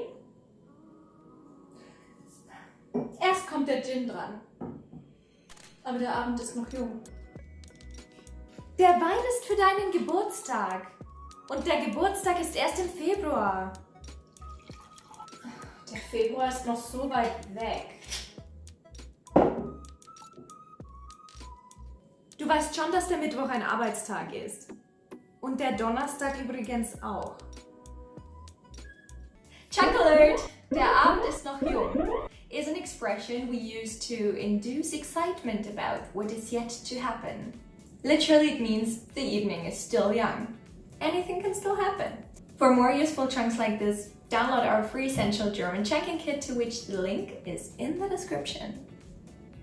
Furthermore, you can tell whether a word is masculine by looking at the ending. The following words usually are masculine. Er wie der Computer, der Lehrer. Ling wie der Schmetterling, der Frühling. Ohr wie der Professor, der Motor. Ist wie der Journalist, der Atheist. Ismus wie der Mechanismus, der Kapitalismus. Der Computer ist abgestürzt. Und jetzt? Der Aufsatz schreibt sich nicht von selbst. Bis morgen will der Lehrer ihn haben. Hier. Der Laptop ist zuverlässig. Before we get to the second gender, D, stay until the end, where I will share a trick that will make it a million times easier to remember the correct article every time. Zweitens, die, wie die Frau. The following things usually have a feminine article. Schiffsnamen wie die Queen Elizabeth, die Titanic. Flugzeuge, zum Beispiel die Concorde, die Boeing. Motorradmarken, zum Beispiel die Harley Davidson, die Suzuki. Zahlen, zum Beispiel die 1, die 5. Blumen, zum Beispiel die Rose, die Grünlilie. Die Rose ist sehr schön. Mir gefällt die Grünlilie sehr gut. But the best indicator for D is actually the ending of a word, like E wie die Tasche, die Lampe. T wie die Naht, die Tat. I wie die Bäckerei, die Tyrannei. Schaft wie die Nachbarschaft, die Rechenschaft. In wie die Professorin, die Friseurin. Wie die Zeitung, die Meinung. Ich hasse die Einsamkeit. Gehst du weg? Ich gehe in die Bäckerei. Möchtest du etwas? Kannst du die Zeitung holen? Die Nachbarin hat sie sicher auf die Treppe gelegt. Die Professorin?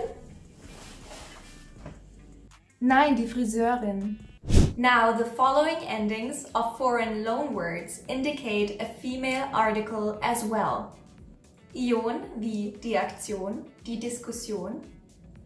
Age wie die Gage, die Blamage. Uhr wie die Agentur, die Tastatur. Ik wie die Musik, die Physik. Ans wie die Akzeptanz, die Toleranz. Tät wie die Realität, die Qualität. Ade wie die Limonade, die Marmelade. Ens wie die Präsenz, die Tendenz. This is obviously very much to keep track of, so don't beat yourself up if you don't get it right away. No one's gonna chop your head off if you use the wrong article, but practice makes perfect.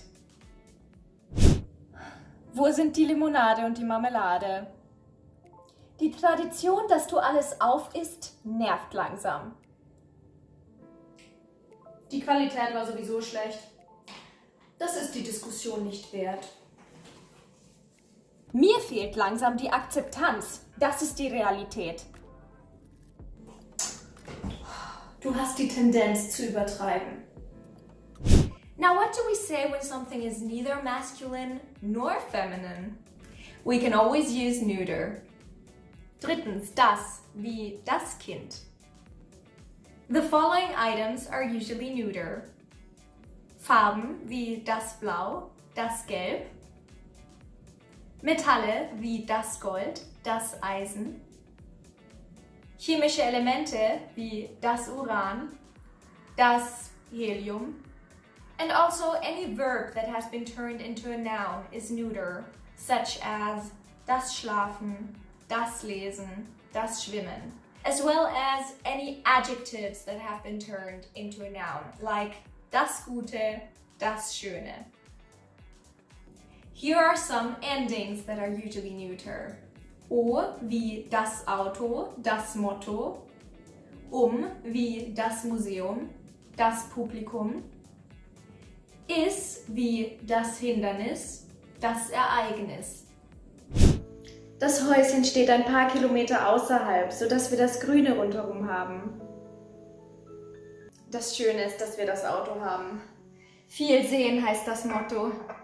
Zuerst wollen wir in das Deutsche Museum und dann in das Planetarium. Aber jetzt ruft das Bett. Das Autofahren wird anstrengend und das Schlafen kommt die nächsten Tage sicherlich zu kurz. Gute Nacht, ich erzähle dir morgen das Ergebnis. Ciao! Also, these endings are often neuter. Wie das Ultimatum, das Christentum. Chen wie das Häuschen, das Mädchen. Lein wie das Kindlein. Ment wie das Regiment, das Instrument. Now, in case you're being a good student and writing all this down, I'm sure you're using a different color for each article, which is very smart and brings me to my little tip for you. Viertens, the color trick to never forget an article again. This is how it goes. Think about all masculine things. Really picture them in one specific color, like blue. Picture all feminine things in one specific color, like red, and all neuter things in yellow or whatever color. So, das Auto becomes a yellow car, and der BH becomes a blue bra, and der Lippenstift becomes a blue lipstick, and die Banane becomes a red banana, and die Gurke becomes a red cucumber, and so on. You get the point. Imagine that thing in your mind having that particular color and make sure it really sticks. So when thinking about the gender of the noun, just picture the noun in its right color and you will know the correct article right away. This is how I learned Latin and I'm totally fluent at that now. Fünftens, Quiz. Now for a little quiz to test yourself. Was ist der Artikel für Banane? Die Banane. Was ist der Artikel für BH? Der BH. Was ist der Artikel für Schwimmen? Das Schwimmen. Was ist der Artikel für Winter? Der Winter. Was ist der Artikel für Gold? Das Gold. Was ist der Artikel für Mädchen? Das Mädchen. Was ist der Artikel für Concorde? Die Concorde. Was ist der Artikel für Gin? Der Gin. Was ist der Artikel für Grünlilie? Die Grünlilie.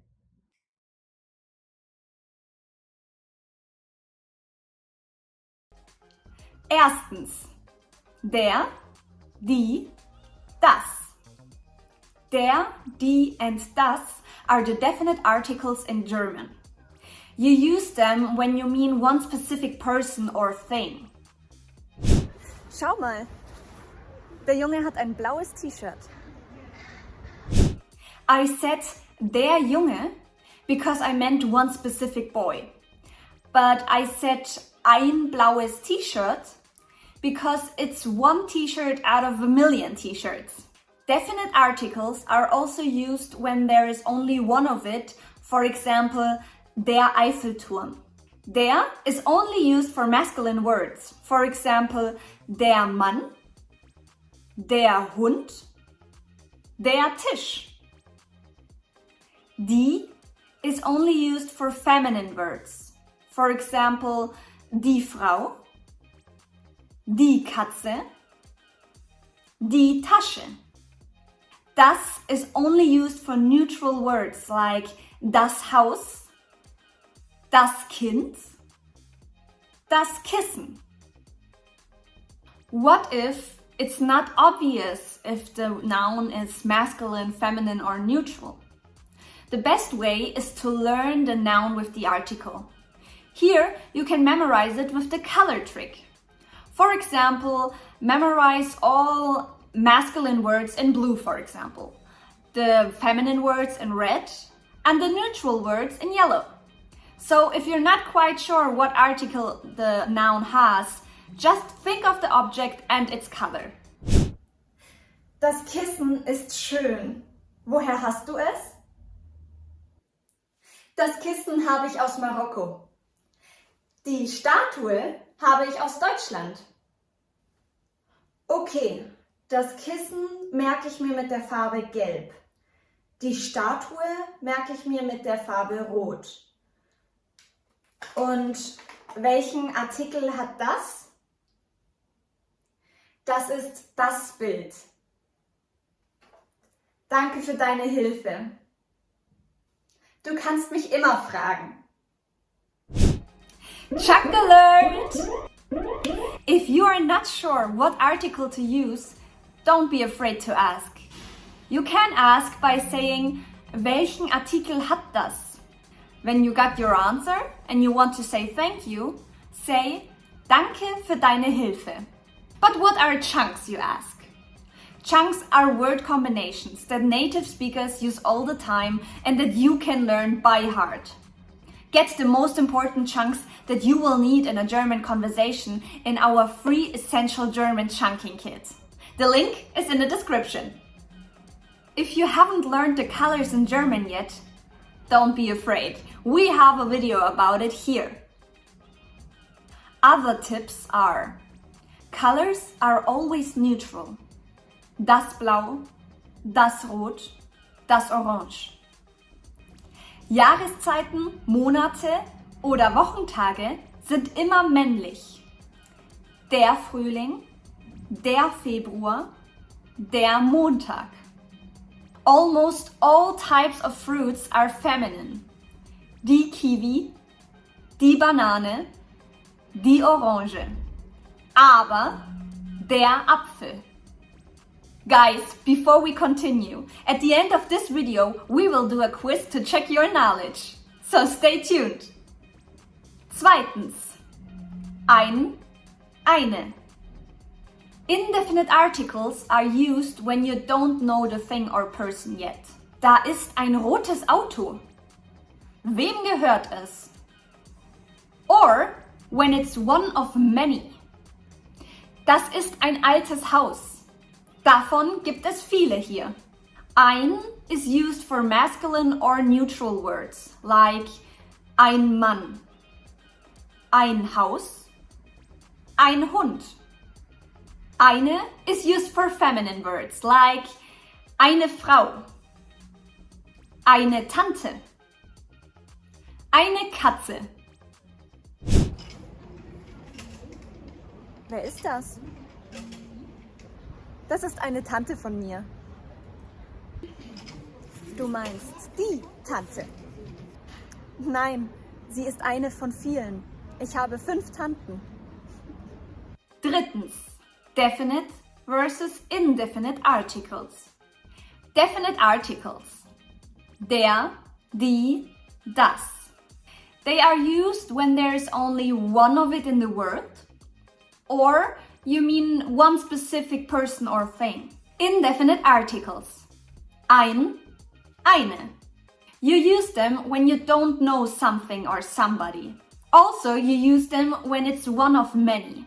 Don't forget to learn the articles with the noun and use the color trick to not forget which noun is masculine, feminine or neutral.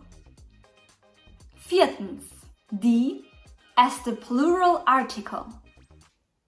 Die Bilder sind echt schön. Danke, aber es heißt das Bild. Nein, die Bilder. Mehrere. Die is not only the definite article for feminine words, it's also the plural article. So no matter if the noun is masculine, feminine or neutral, if it's in plural, the article is die. Bist du bereit für ein Quiz? Let's check your knowledge. Fünftens, Quiz. The answers will be in the dialogue after. Erstens, what is the definite article of Frau? Zweitens, what is the infinitive article of Auto? Drittens, what is the definite article of Mann? Pause the video to take some notes. Here are your results in a dialogue. I hope you can find all the answers. Write them in the comments down below and I'll correct them for you. Die Frau hat ein schönes Auto. Ja, der Mann hat ein großes Auto, schau. Jetzt tanzen die Frau. Wieso tanzen sie? Es heißt, jetzt tanzt die Frau.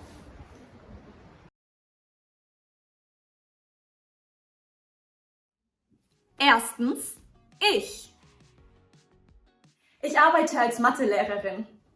Ich bringe meinen Schülern im Moment Sinus und Cosinus bei. Ich verstehe nur Bahnhof. If you haven't learned the Personalpronomen yet, check Spring German Brunhild's video about it here. Chunk Alert! Ich verstehe nur Bahnhof. Literally, it means I only understand train station. But since that doesn't make any sense, you can memorize it as I have no clue what you're talking about. This is a very common chunk in Germany, so you can learn it by heart as a whole. Plus, you don't have to think about the verb conjugations. If you don't know what chunks are word combinations or even sentences that native speakers use all the time and that you can learn by heart as a whole. Get the most important German chunks that you will need in a German conversation in our free Essential German Chunking Kit. The link is in the description. Regular verbs in German always end with en in the infinitive. For example, arbeiten, verstehen, gehen. Did you realize that in a dialogue, ich arbeite and ich verstehe always ended with an e? That's because the first person singular ich always ends with an e if it's a regular verb. Other examples are ich schaue fern, ich singe gern, ich liebe dich. Zweitens, du. Gehst du schon nach Hause? Ja, ich besuche meine Großeltern. Kommst du dann morgen wieder? Nein, ich bleibe da für 3 Tage.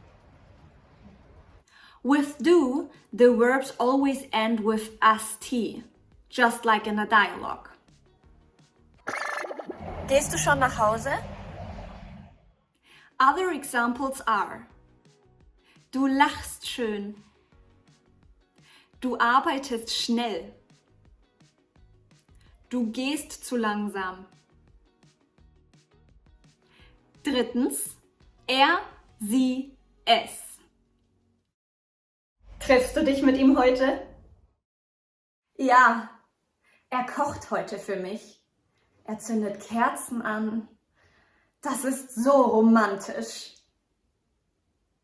Das wird bestimmt schön. Du weißt ja, Liebe geht durch den Magen.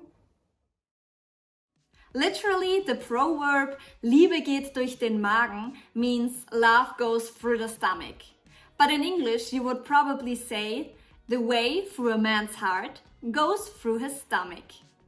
Learn this chunk as a whole, so you don't have to think about any verb conjugation rules.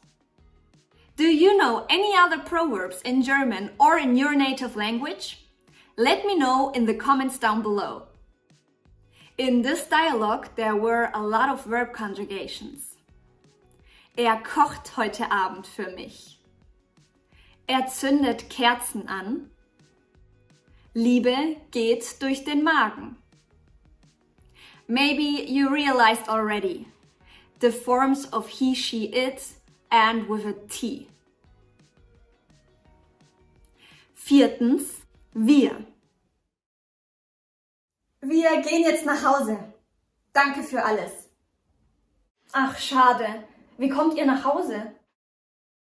Wir fahren mit dem Taxi. When using wir, you don't have to conjugate the verb. It stays the same as in the infinitive. Another Personalpronomen has also not to be conjugated, but we will come to that in a second. Other examples are: Wir stehen vor der Tür. Wir lachen viel.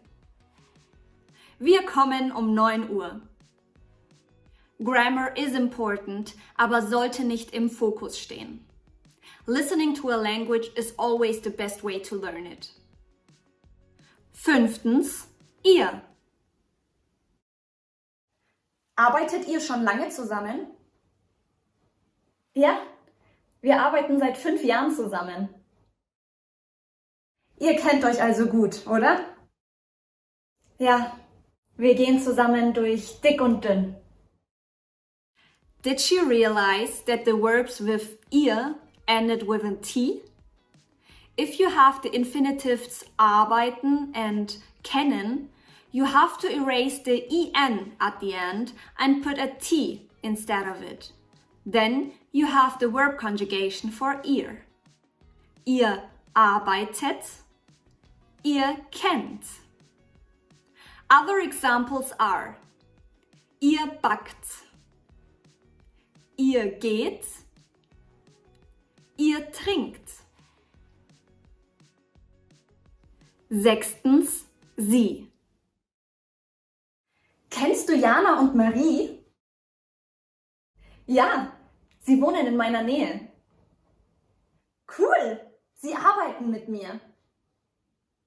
Was für ein Zufall. Sie sind so nett, oder? Oh ja, sie essen manchmal mit mir zum Mittag. With sie, you don't have to conjugate the verbs. They stay the same as in the infinitive, just like wir.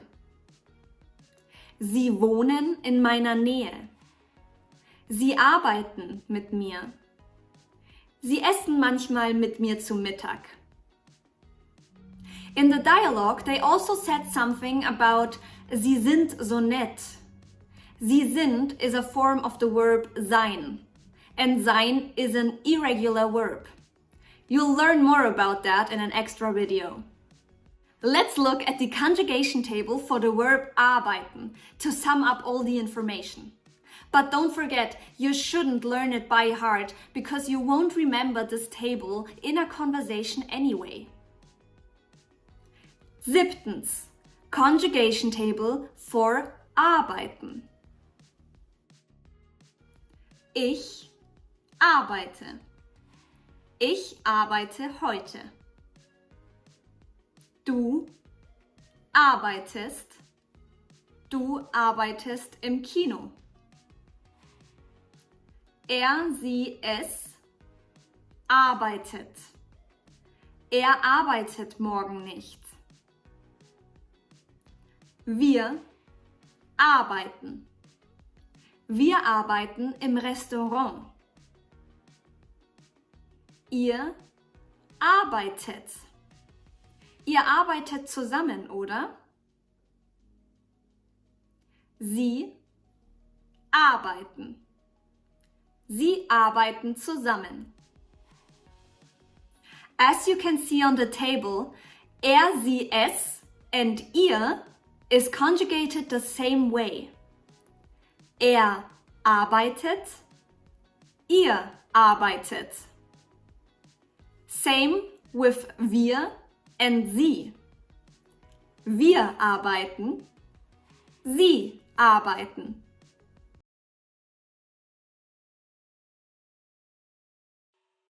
Erstens, Hilfsverben. Hilfsverben literally means helping verbs because they help forming the tenses. There are only 3 of them in German. Haben, sein, werden. The auxiliaries are highlighted in the following conversation.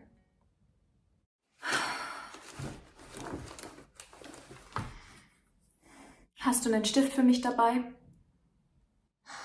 Du bist schlimm. Wieso bist du nie vorbereitet? Ich habe es vergessen, okay? Ich werde noch wahnsinnig. Sei nicht so. Chunk alert! Ich werde noch wahnsinnig is a chunk that literally means I am going to be insane. This is something we say when we're about to lose it. For more useful chunks like this, feel free to get our free Essential German Chunking Kit, to which the link is in the description. Zweitens, Modalverben. The point of modal verbs is to specify the exact nature of another verb, the intention behind it. There are 6 modal verbs in the German language: können, wollen, sollen, dürfen, müssen, mögen. The modal verbs express whether something is possible, allowed, necessary, wanted, or demanded. Eating, for example. Ich kann essen. Ich will essen. Ich soll essen. Ich muss essen. Ich darf essen. Ich mag essen. It's all about eating, but the intention is a different one every time. As you can imagine, just like with helping verbs, the modal verbs usually travel with another verb that they can specify. But it is also possible for both helping verbs and modal verbs to stand alone in a sentence. In the following dialogue, you will see the modal verb standing alone. Musst du weg? Wir haben jetzt Mathe. Ich mag nicht mehr. Komm, das kannst du. Das kannst du. Musst du weg literally means must you away. The modal verb stands alone because there's no other verb needed for it to be correct and make sense in German. The same goes for ich mag nicht mehr. I don't want to anymore. Das kannst du means you got this. Literally it means you can this. Das kannst du is a perfectly correct German sentence. Drittens, Vollverben. Last but not least, we have the main verbs, which are all the other verbs that I have not mentioned. Here are 5 of them. Laufen, essen, denken, kochen, reisen. Since there are literally thousands of main verbs, I think we can settle for these 5 for now.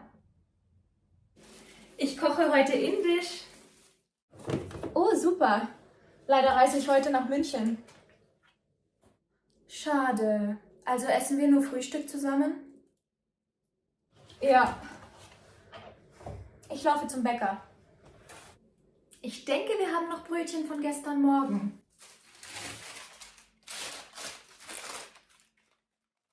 Who would have thought that 5 main verbs would carry us through an entire dialogue, together with the personal pronouns, of course.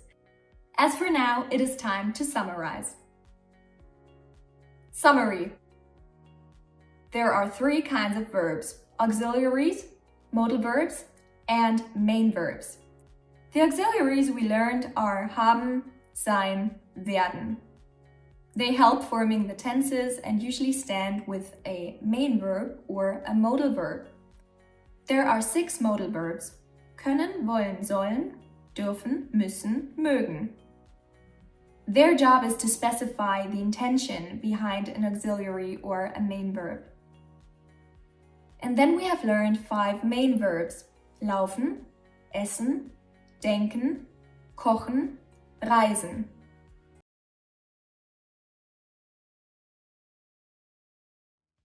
Erstens, Vorstellungen. Small talk works wonders if you want to boost your confidence into a job interview or you want to break the ice with someone you want to get to know better. In every case, you should be able to introduce yourself. So let's learn some chunks in this dialogue. Hallo, ich bin Denisa. Wie heißt du? Hi, ich heiße Vanessa. Schön, dich kennenzulernen. Ebenso. Chunk alert! An important chunk in a small talk in German is schön, dich kennenzulernen.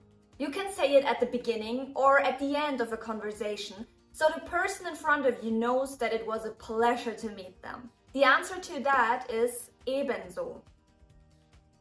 Chunks are word combinations that native speakers use all the time and that you can learn by heart as a whole. Get the most important chunks that you will need in a German conversation in our free German Essential Chunking Kit. The link is in the description. Also, remember the chunks: Ich heiße Denisa. Ich bin Denisa. Wie heißt du? Zweitens, Hobbies. Bist du verheiratet?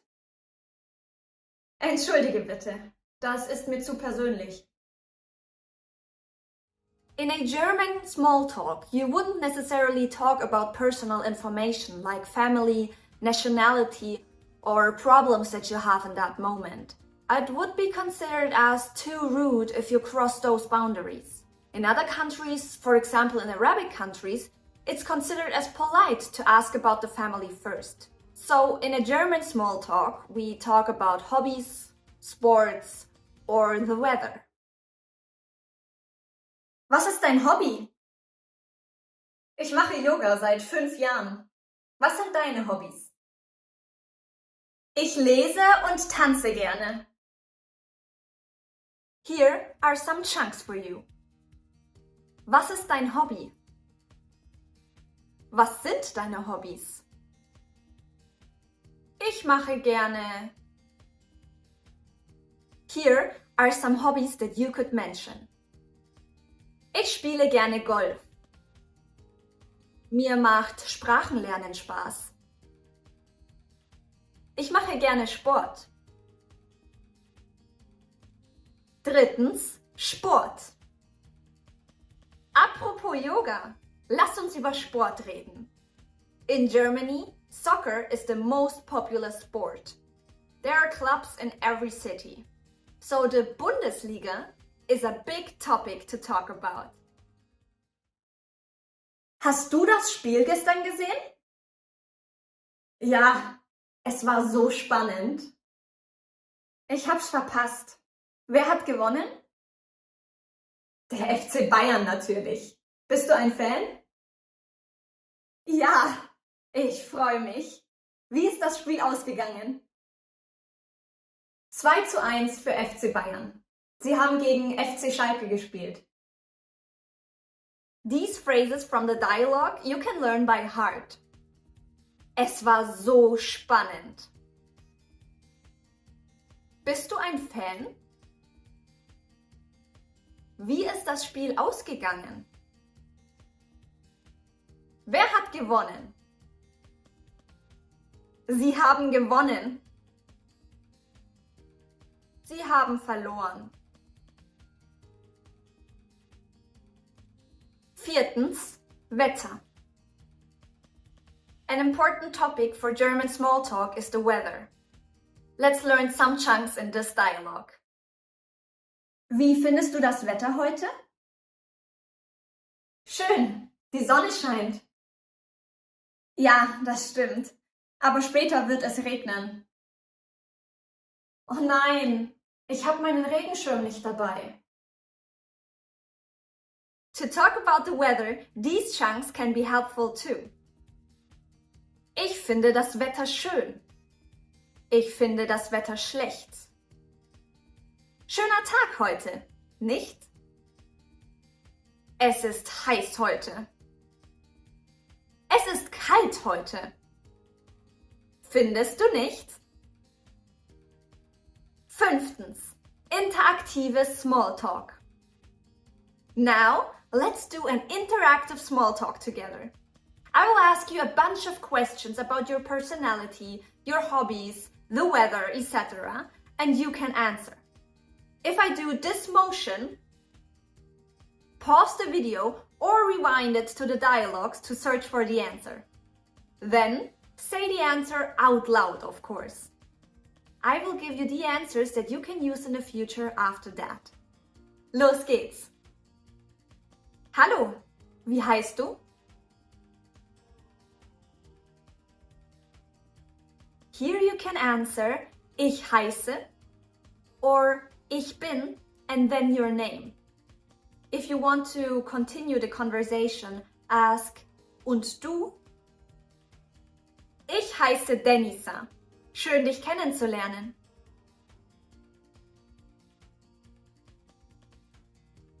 Here, you should answer ebenso. Now, let's talk about hobbies. Was ist dein Hobby?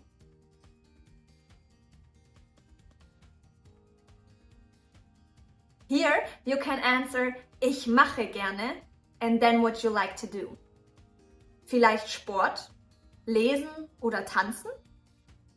If you don't know the German word for your hobby, write it in the comments down below and I'll help you out. If someone asks you this about a sports game, what would be your response? Hast du das Spiel gestern gesehen? Here you can answer ja, es war so spannend.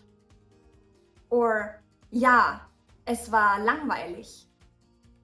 Or simply, nein, leider nicht. One question about the weather would be, wie findest du das Wetter heute?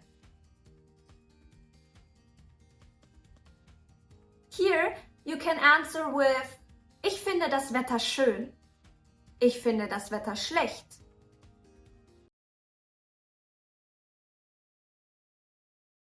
Erstens, die Temperatur.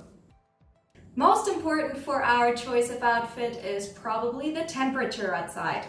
It could be heiß, warm, kühl, kalt. Heute ist es angenehm warm. Nicht so kühl wie gestern. Ich finde es kalt. In Dubai ist es immer schön warm. Ist es dort nicht total heiß? Fun fact, I come from München, which usually has nice weather. Even the wind is warm und trocken. This is because the wind comes from the south and has lost most of its humidity over the Alps. Hence, warms up quite well on its descent towards München. In fact, it's as warm as if it would come from a giant blow dryer. Maybe that's why the official term for this warm wind has become Föhn, which also happens to be the German word for blow dryer. Und wie ist das Wetter in München? Windig, aber warm. Wir haben einen angenehmen Föhn. Ich bin neidisch. Hier regnet es und ist eiskalt. Das reinste Dreckswetter. Chunk alert! Das reinste Dreckswetter literally means the purest dirty weather. And by purest we mean the filthiest. It's really mean, but only to the weather. And great to release some steam. For more useful chunks like this, make sure to get our free essential German chunking kit. They will make you sound like a real insider in no time. The link is in the description. Zweitens, Sonne, Regen oder Wind. Obviously we all prefer die Sonne, right? But unfortunately there is also der Regen, der Wind, die Wolken, and worst of all, der Sturm. And when it's really cold, der Regen turns into der Schnee. These nouns rarely stand by themselves. Often they come with some powers. Die Sonne scheint. Der Regen nieselt. Der Wind bläst. Die Wolken ziehen vorbei. Der Sturm wütet. Der Schnee fällt. Der Regen nieselt. Ich hasse verregnetes Wetter. Scheint morgen die Sonne? Ich will Sonnen.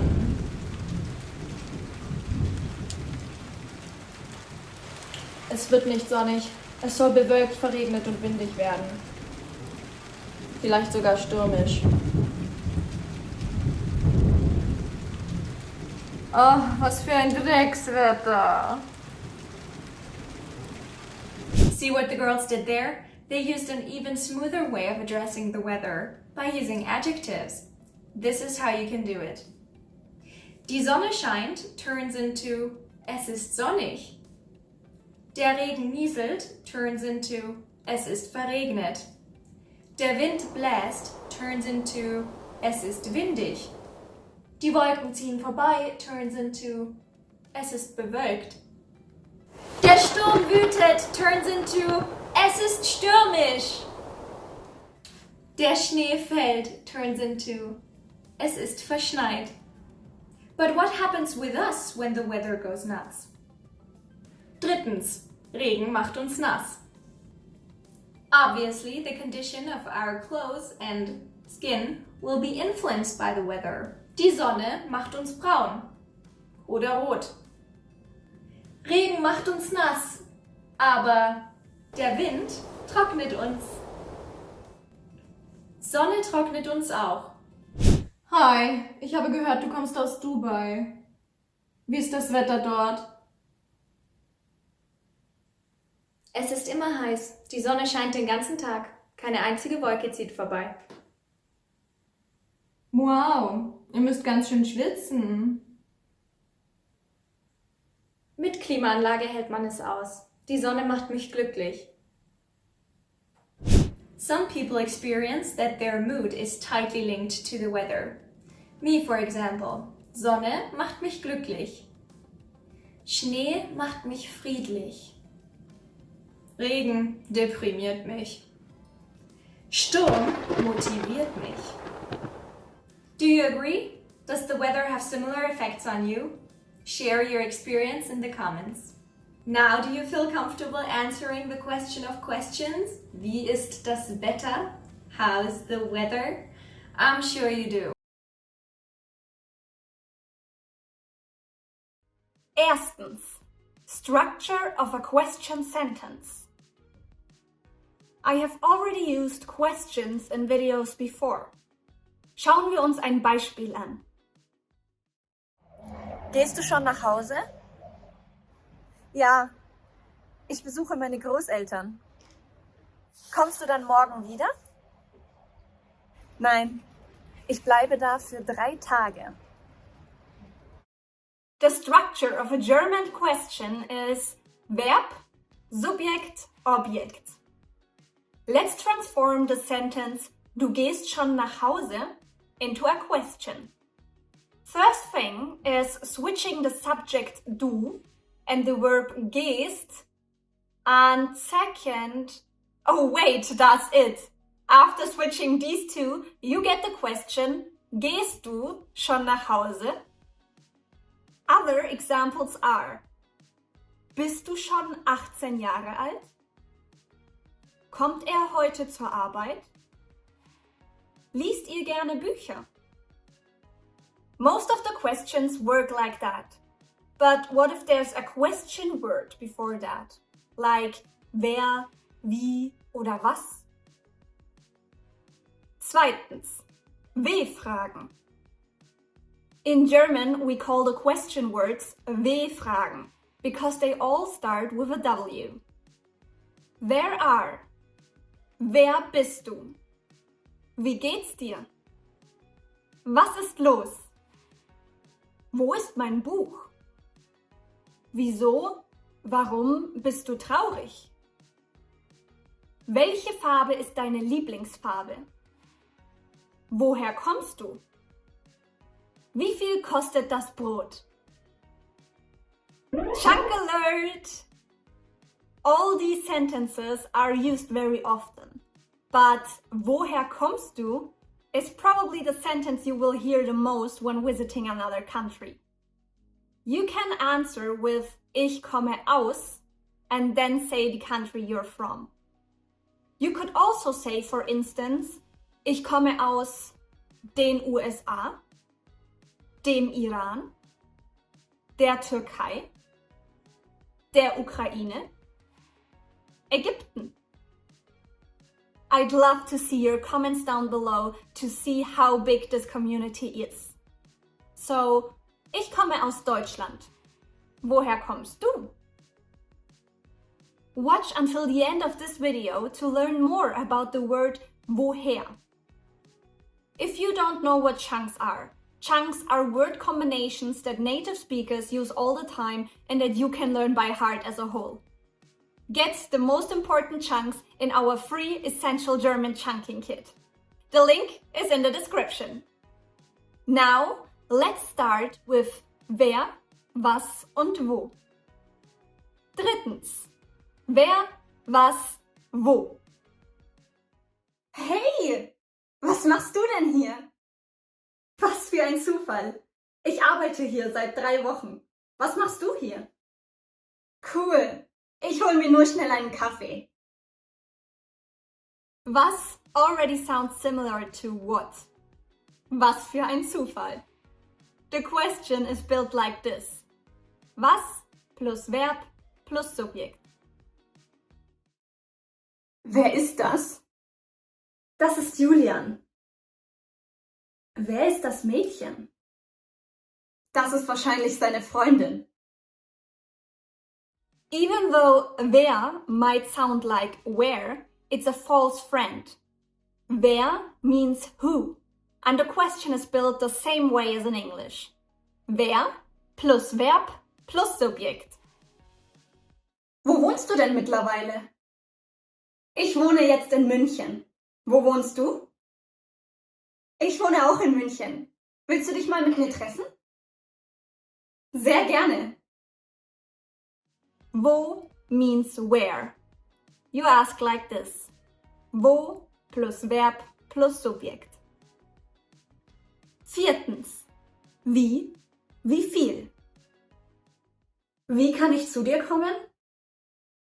Du kannst den Bus nehmen oder die U-Bahn. Egal wie, von hier bist du in 20 Minuten bei mir. Wie gut! Wie means how in English. It's also used the same way as in English. Wie leicht, oder? Wie viel means how much. You form it the same way. Wie viel plus Verb plus Subjekt. This way you can ask how much something costs. Let's see how Selma is doing. Ich will dieses Brot kaufen. Kannst du fragen, wie viel es kostet? Traust du dich nicht? Doch. Entschuldigen Sie bitte. Wie viel kostet das Brot? Perfekt! Fünftens, welche? Welche U-Bahn muss ich nehmen? Nimm die 3er Richtung Fürstenried West. Und welchen Bus muss ich nehmen? Nimm den 38er Richtung Cityring. Eine Frage noch. Welche Fahrkarte brauche ich? Du kannst dir ein Einzelticket oder eine Streifenkarte kaufen. Alles klar, danke dir. Welche means which or what kind of in English. As seen in a dialogue, welche can have different endings depending on the noun that follows. Welchen Bus muss ich nehmen? Welche U-Bahn muss ich nehmen? Der Bus is masculine, so you have to ask, welchen Bus muss ich nehmen? Die U-Bahn is feminine, so you have to ask, welche U-Bahn muss ich nehmen? If a noun is neutral, for example, das Buch, you ask, welches Buch gefällt dir am besten? Learn more about the gender of words in German in this video here. 6. Woher? I have already used a question with woher in another lesson. Das Kissen ist schön. Woher hast du es? Woher is mostly used when you ask about someone's or something's origin. In this video, I asked about the origin of a pillow. But what if you want to ask a person where she is from? Woher kommst du? Ich komme aus der Türkei.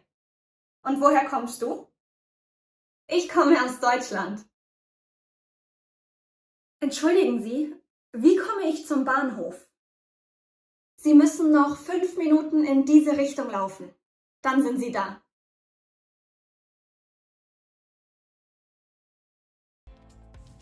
Erstens, Hilfe! Hilfe! Was ist passiert?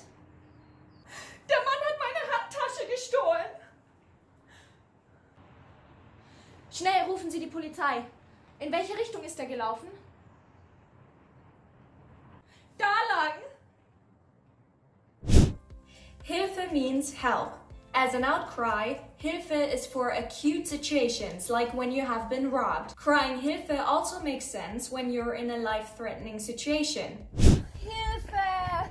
Was ist passiert? Hast du dir ins Bein gehackt? Nein! Sehe ich wie ein Tollpatsch aus?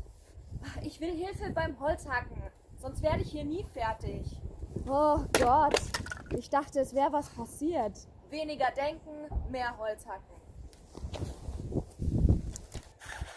As you can see, you may not want to cry Hilfe when you just want a hand. People might get worried. The phrase weniger denken, mehr Holz hacken is actually a derivation of the German phrase weniger denken, mehr machen, which means less thinking, more doing. I guess you all know the phenomenon that when you overthink something, you get stuck in your head and you don't get into action.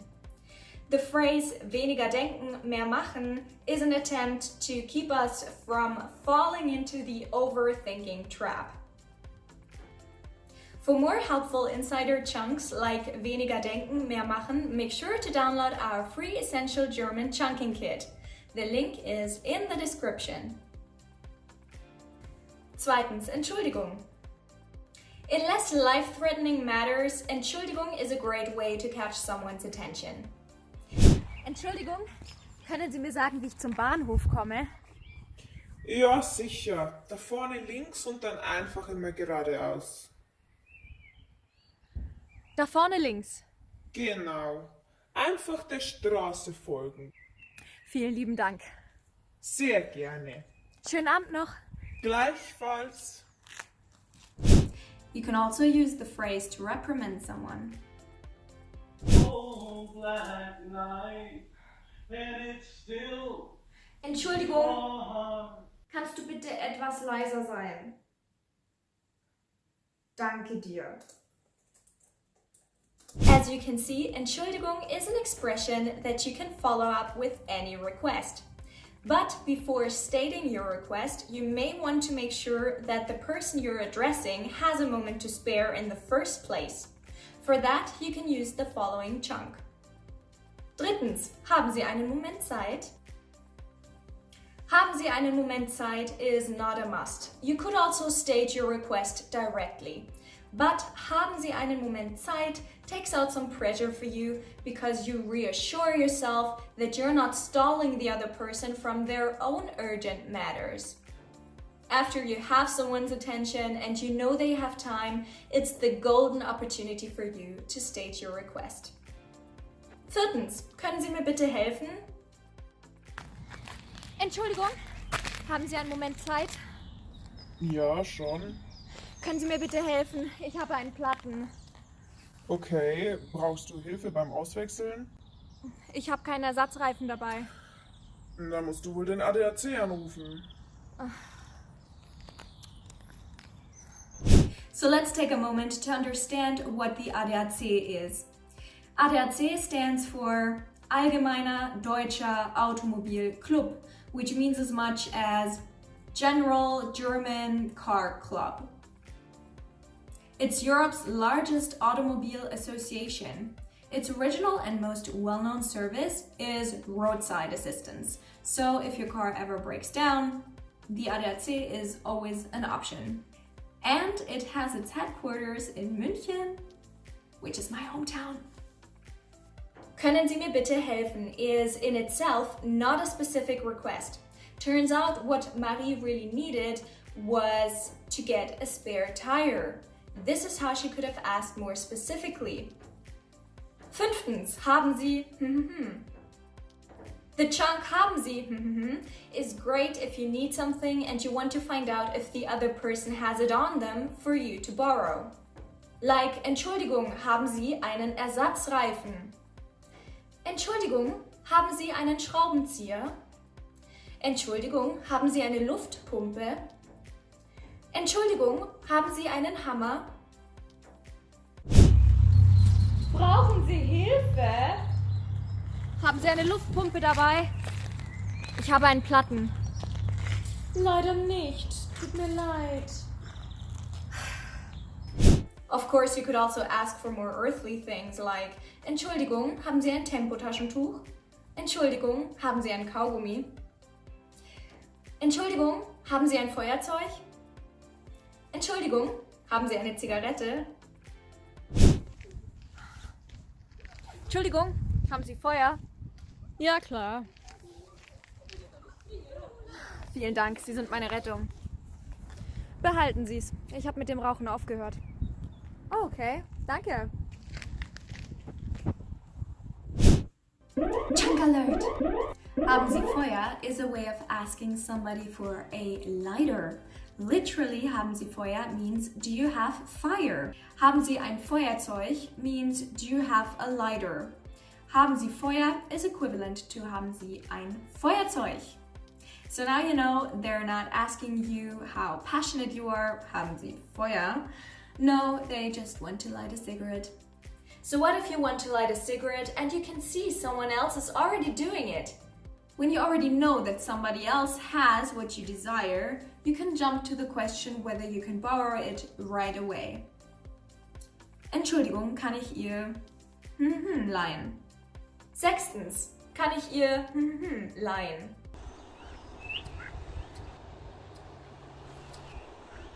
Entschuldigung, kann ich Ihr Feuerzeug leihen? Ja, bitteschön. Vielen Dank.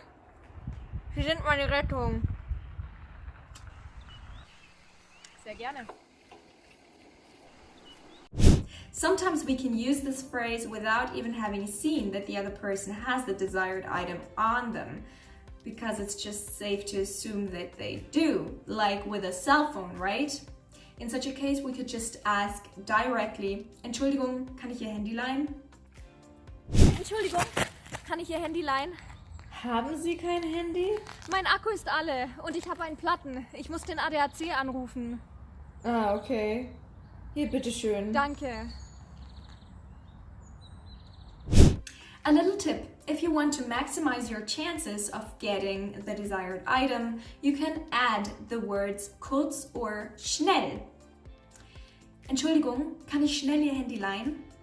That way the other person is being reassured that it will only take a moment and that they will get their thing right back. Brunhild? Kann ich kurz dein Auto leihen? Wie kurz? Super kurz. Ich will nur schnell zum Bäcker fahren. Ich bin zu faul zum Laufen. Na gut, aber nur wenn du mir einen Krapfen mitbringst. Danke, bist ein Schatz. Now, if that thing that you'd like to borrow is something like a chewing gum or a tissue, obviously the other person won't want to get it back. In such a case, you could ask, Entschuldigung, kann ich ein haben? Can I have that instead of can I borrow that? For example, Entschuldigung, kann ich ein Taschentuch haben? Entschuldigung, kann ich ein Kaugummi haben? Entschuldigung, kann ich eine Halstablette haben? Entschuldigung, kann ich eine Zigarette haben? Kim, kann ich einen Kaugummi haben? Seit wann kaufst du Kaugummi? Da kommt Adrian, ich brauche frischen Atem. Schnell! 7. Kannst du mir einen Gefallen tun? Now this one is mainly for somebody you're already somewhat close to, a family member, a friend, a neighbor. After all, you're asking for a favor here. For example, if you need help watering the plants over the weekend. Hallo Herr Meier, hier ist Brunhild von nebenan. Ah, servus Brunhild. Herr Meier, könnten Sie mir einen Gefallen tun? Ja, freilich. Was gibt's? Könnten Sie am Wochenende meine Pflanzen gießen? Gar kein Problem. Das mache ich gerne. Vielen lieben Dank. Ist schon recht. Ich lasse den Schlüssel unter der Fußmatte. Ja, passt, gell? So what favors are there? You could for example be asking, kannst du meine Pflanzen gießen? Kannst du meine Katzen füttern? Kannst du mir dein Handy leihen? Kannst du mir einen Gefallen tun is an expression that works in many contexts. Erstens, wie sieht sie, er aus? Ich habe einen neuen Mitarbeiter. Echt? Wie heißt er? Er heißt David. Er ist 25 Jahre alt. Oh, so jung? It's helpful if you can tell the name or the age of someone first. Chunks for that are, wie heißt er?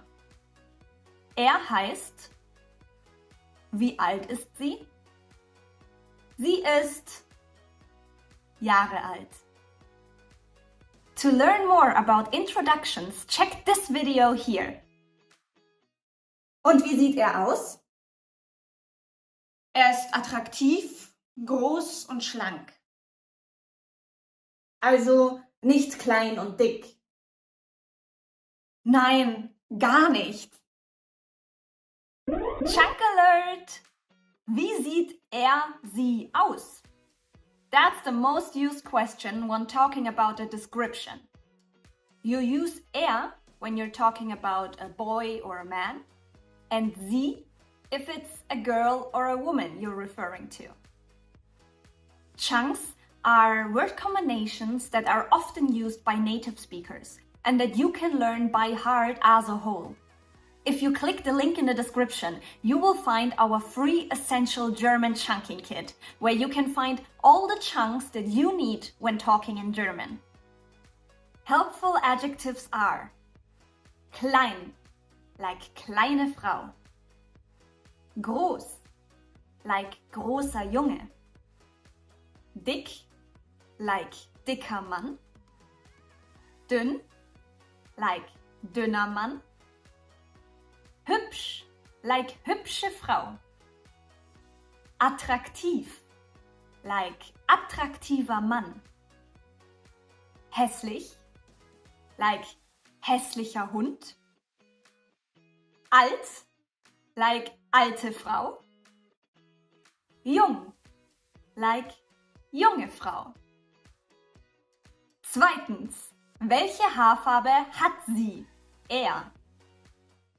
Und welche Haarfarbe hat er? Er ist blond. Aber du hast deine Haare gefärbt, oder? Ja, ich habe jetzt pinke Haare. Sieht gut aus. Danke. Natural hair colors are braun, braune Haare, blond, blonde Haare, schwarz, schwarze Haare, rot, rote Haare, weiß, weiße Haare. Of course, you can also have pink or green dyed hair. To learn more about colors, check this video here. Stay tuned, because at the end of this video, we will do a small quiz to check your knowledge. Drittens. Was hat sie, an? Ah, ich weiß. Er hat einen guten Geschmack. Was meinst du? Na, seine Klamotten. Er hat einen guten Geschmack. Can refer to taste in music, food or clothes. So in this scenario, Vanessa is referring to Marcel's clothes. Ach so, ja, stimmt. Sein weißes T-Shirt passt gut zu der schwarzen Jacke. Ja, und er trägt coole blaue Schuhe. To describe what someone wears, you have to know the different words of the cloth. To say he is wearing, say trägt. Here are some examples. Ein T-Shirt, eine Bluse, ein Hemd, eine Hose, Socken, Schuhe. Ich trage heute einen Pulli. Viertens. Was macht sie? Was macht er jetzt? Ich sehe ihn nicht mehr. Er sitzt auf einer Bank. Oh, jetzt steht er auf. Wohin geht er? Ich glaube, er geht nach Hause. You will probably also want to talk more about someone's actions. Here are some examples. Er steht auf. Sie geht zur Arbeit. Er arbeitet am Computer. Sie liest die Zeitung. Fünftens. Wie wirkt sie? Wie wirkt David denn so bei der Arbeit? Er ist oft müde. Der Arme. Aber ist er glücklich mit der Arbeit? Ja, ich glaube schon. Er lächelt immer. To talk about someone's emotions, these words can be helpful. Glücklich, traurig, wütend, erschöpft, müde. Sechstens, Quiz. Try to describe this picture for me, please. How does he look like? What is he doing? What is his hair color? How does he seem? Stop the video for some extra time. Let me know in the comments down below how you did. Here you can say, er ist dick, er ist rothaarig, or er hat rote Haare. Er ist erschöpft. Er trägt ein gelbes Hemd. Er trägt eine Kiste.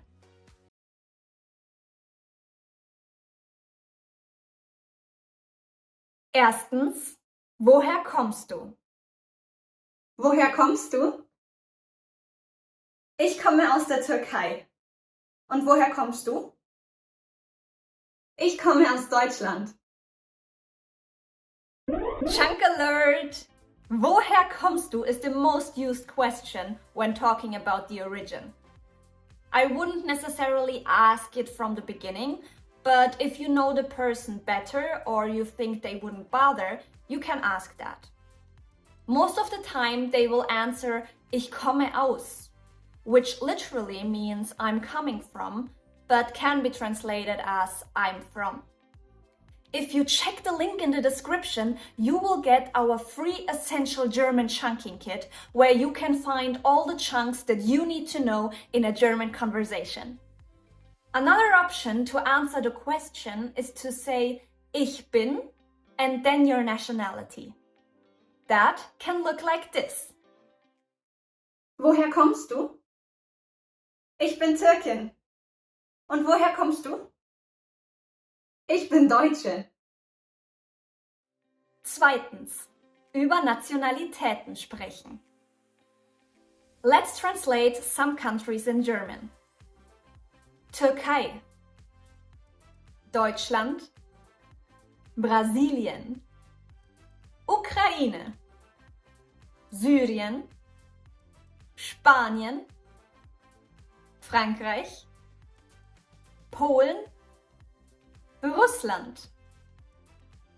If I haven't named your home country, write it in the comments down below and I'll help you out. If you want to say I'm Spanish, for example, you say Ich bin Spanier when you are male, or Ich bin Spanierin if you are female. Ich bin Mexikaner. Ich bin Französin. Ich bin Russe. Ich bin Spanierin. What if it's a bit more complicated? Like you're from one country, but your roots are from another country, for example. Just like in my case. Then stay tuned, because at the end of this video, I will show you some phrases to use. Drittens, über Städte sprechen. Ich komme aus Mexiko-Stadt. Ich komme aus Paris. Ich komme aus Moskau. Ich komme aus Madrid. Of course, you can also talk about your home city, not only your country. So here are some capitals in German. Berlin, Ankara, Moskau, Damaskus, Madrid, Mexiko-Stadt, Paris. Also, maybe you were born in one city, but you're living in another one now? Same for Paula. Ich bin in Madrid geboren, aber lebe jetzt in Berlin. Seit wann lebst du in Berlin? Ich wohne in Berlin seit 2 Jahren. Helpful phrases are: Ich bin in Madrid geboren, aber lebe in Berlin. Ich lebe in Berlin seit 2 Jahren. Ich wohne in Berlin seit 2 Jahren. Ich wohne in includes that you have an apartment or a house in the new city. You can also use these phrases with countries. Ich wohne in Deutschland seit 2021. Viertens, where I'm from versus where my parents are from. Du kommst aus der Türkei, oder? Nein, ich bin in Deutschland geboren. Meine Eltern stammen aus der Türkei. Meine Wurzeln liegen also in der Türkei. Ach so, cool. Wann sind deine Eltern nach Deutschland gekommen? Sie sind 1970 hierher gekommen. A lot of people get labeled because of their looks, even though they are born and raised in Germany. If you want to talk more about how you came to Germany or why you're here, here are some useful phrases. Ich bin in Paris geboren. Meine Eltern stammen aus Frankreich. Mein Vater kommt aus der Türkei. Meine Mutter kommt aus Syrien. Meine Wurzeln liegen in Russland. Ich bin hier seit 2 Jahren. Ich bin hier, weil in meiner Heimat Krieg herrscht. Ich vermisse meine Heimat. Some are here for business, education or family. Some have fled from war, have searched for better jobs or had to leave their country because of natural catastrophes. Please be sensitive when talking about this topic. Before I introduce myself again with more details, tell me in the comments down below where you are from. Hallo, mein Name ist Denisa. Ich bin in Deutschland geboren. Meine Mutter kommt aus der Slowakei, mein Vater kommt aus der Türkei. Ich habe 2 Schwestern und einen Bruder. Erstens die Eltern. Kommen deine Eltern zum Elternabend? Vielleicht meine Mama. Kommt dein Vater nicht mit? Nö, meine Eltern sind geschieden. Meine Mutter hat das Sorgerecht. Oh, tut mir leid zu hören. Kein Stress. Geschieden or not, it takes two people to produce a child. Unless you're ein Klon. Die Eltern bestehen oft aus die Mutter und der Vater. But we rarely call them that. Mostly they get to be Mama und Papa. Mama, hast du meine Mütze gesehen? Nein, frag deinen Vater. Papa, hast du meine Mütze gesehen? Nein, frag deine Geschwister. Zweitens, die Geschwister. Zum innersten Kreis der Familie gehören auch deine Geschwister. Your siblings consist of Brüdern und Schwestern. Look at that. There's a Schwester right there. Das ist meine Schwester. Hast du Geschwister? Tell me in the comments. Ich habe 2 Schwestern und einen Bruder. Hast du eigentlich Geschwister? Ja, leider. Eine Schwester. Ich wollte immer einen Bruder haben. Eine Schwester, wie schön. Jünger oder älter? Älter. Sie wird 20. Seid ihr euch ähnlich? Gott, nein. Wir sind verschieden wie Tag und Nacht. Deswegen streiten wir auch ständig. Das kannst du deiner Großmutter erzählen. Ihr seid euch bestimmt total ähnlich. Chunk Alert! Das kannst du deiner Großmutter erzählen is a way of telling someone that you don't believe them. Literally it means you can tell that to your grandmother because she might be sweet-natured enough to actually listen to your stories and believe them, but we don't. For more valuable chunks and figures of speech, make sure to download our free Essential German Chunking Kit. Der Link ist in der Beschreibung. Drittens, die Großeltern. Very important family members are also die Großeltern.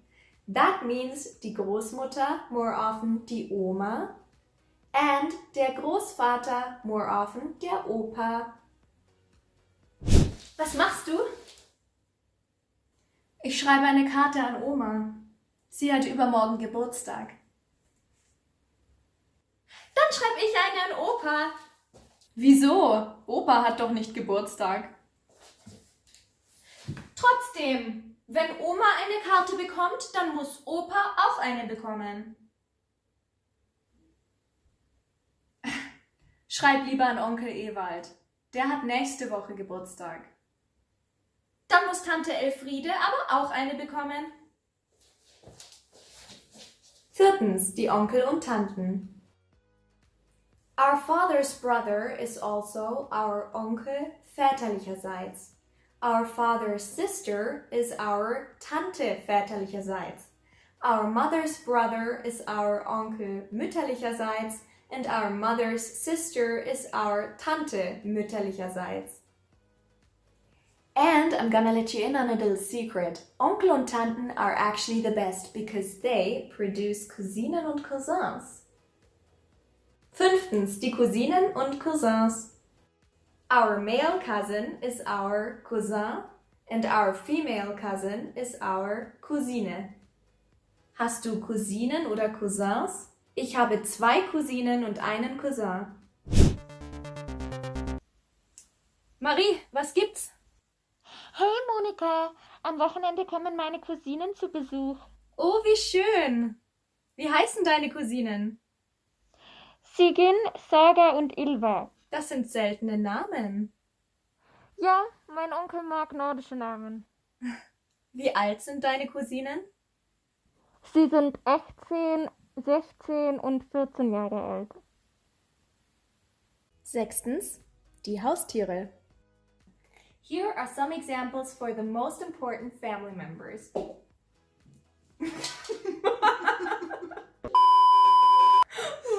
liebt's mich keiner? Können wir uns eine Katze anschaffen?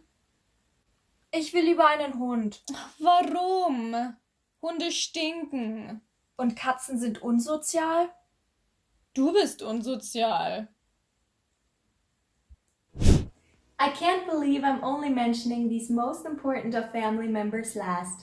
Unsere Haustiere. Here are some examples for the cuddliest of family members. Eine Katze, Ein Hund, ein Kaninchen, ein Meerschweinchen, ein Wellensittich. Aquariumfische. Okay, to be fair, Aquariumfische may not be so cuddly, but would you agree that Haustiere are really important Familienmitglieder? Leave me a comment below. Der schmatzt voll laut. Ist doch geil. How many members does your family have? Hast du Haustiere? Hast du Cousinen oder Cousins? Ich habe 2 Cousinen und einen Cousin. Hast du Geschwister? Ich habe 2 Schwestern und einen Bruder. Erstens Sportarten. Ein Bier bitte. Tränkst du deine Sorgen, weil Schweden verloren hat? Fahr zur Hölle! Sports are a great way of spending your free time.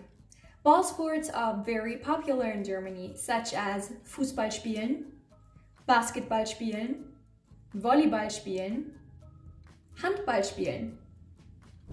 Schnell! Mach den Fernseher an! Heute spielt Bayern gegen Barcelona.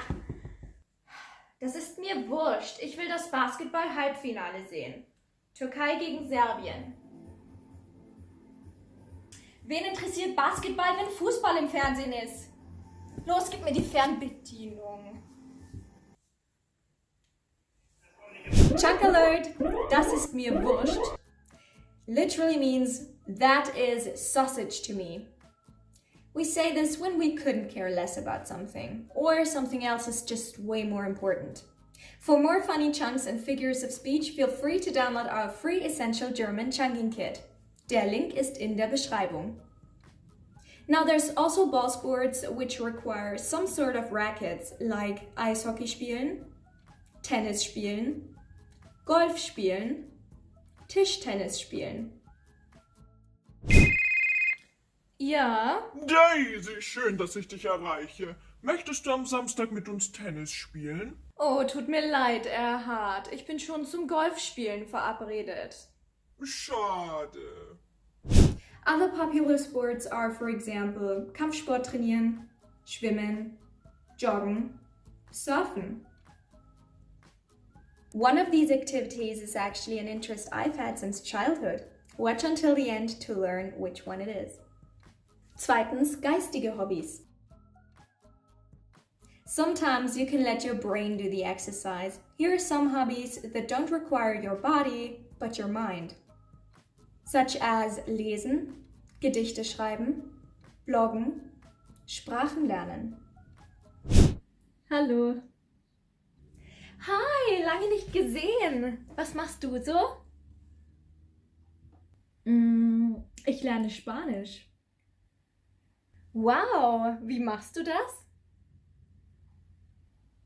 Ich lese Kinderbücher auf Spanisch und schaue mir YouTube-Videos an. Zum Beispiel die von Spring Spanish.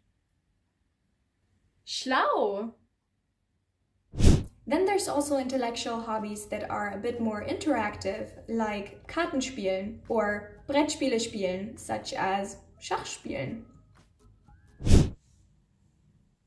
Hey, stör ich? Hi, wir spielen Schach. Du bist. Wer gewinnt? Schachmatt. Leider nicht ich. Drittens, kreative Hobbys. Wow, Laura, hast du das gemalt? Ah, ja, das bin ich mit Tom Hiddleston. Das ist richtig gut. Man sieht, dass du gerne malst.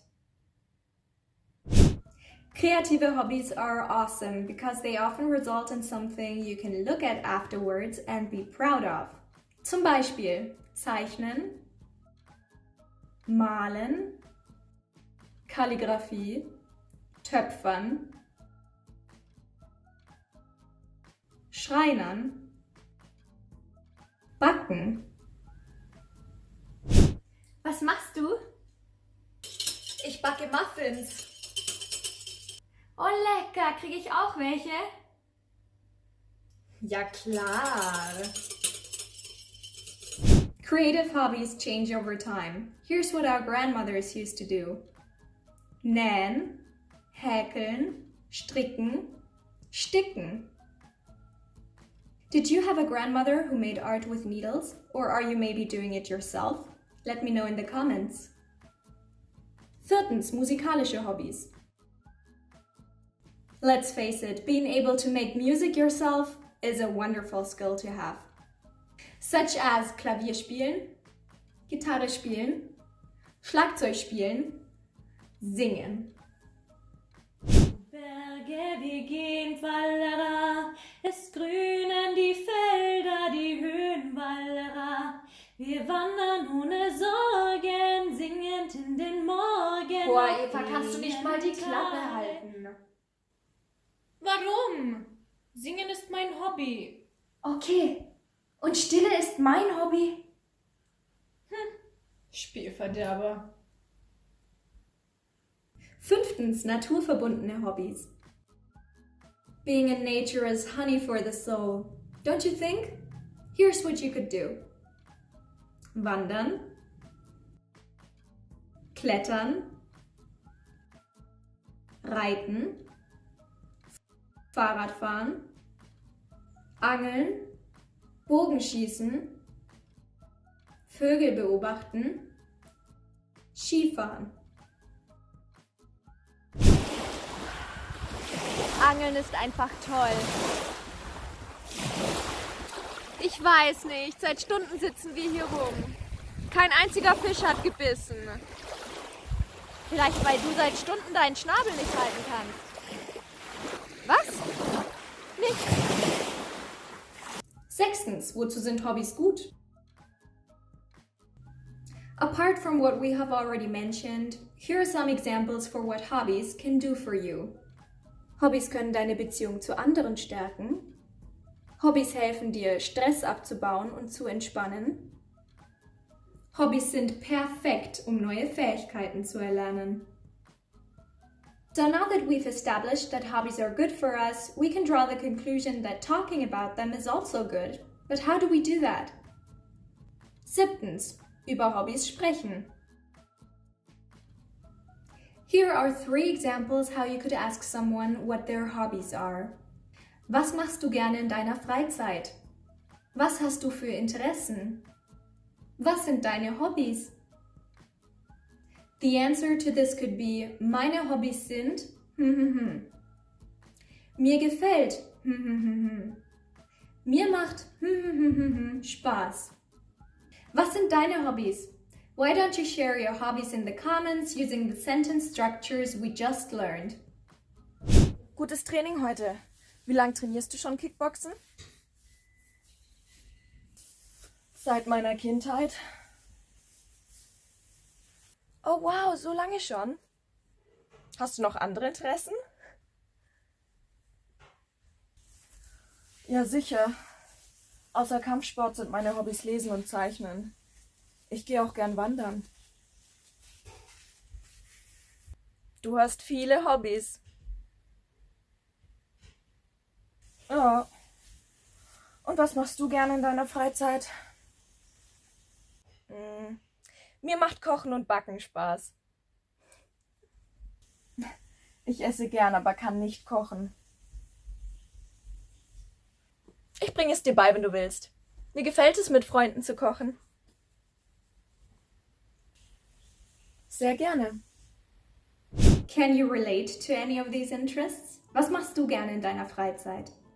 Meine Hobbys sind Zeichnen, Kalligraphie, Backen, Armbrustschießen, Sprachen lernen, Klavier spielen, tanzen, lesen, Schach spielen, Pole Dance tanzen, Kampfsport trainieren,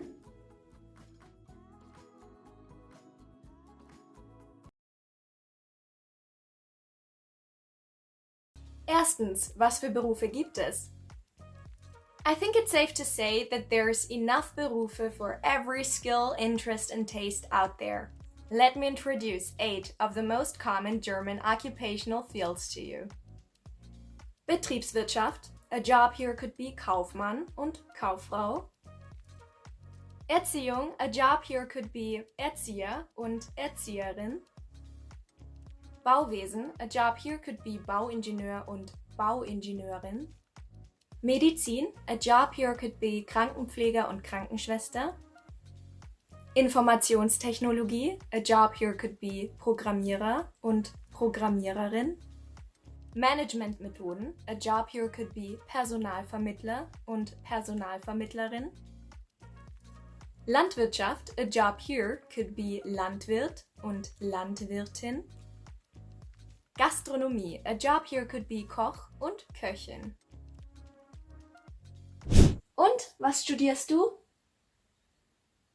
Ich studiere Betriebswirtschaftslehre, um Kauffrau zu werden. Leider nicht so aufregend. Doch klar, wieso nicht? Was möchtest du damit machen? Ach, ich möchte ins Büromanagement. Da gibt es immer freie Stellen. Was macht man als Kauffrau im Büromanagement?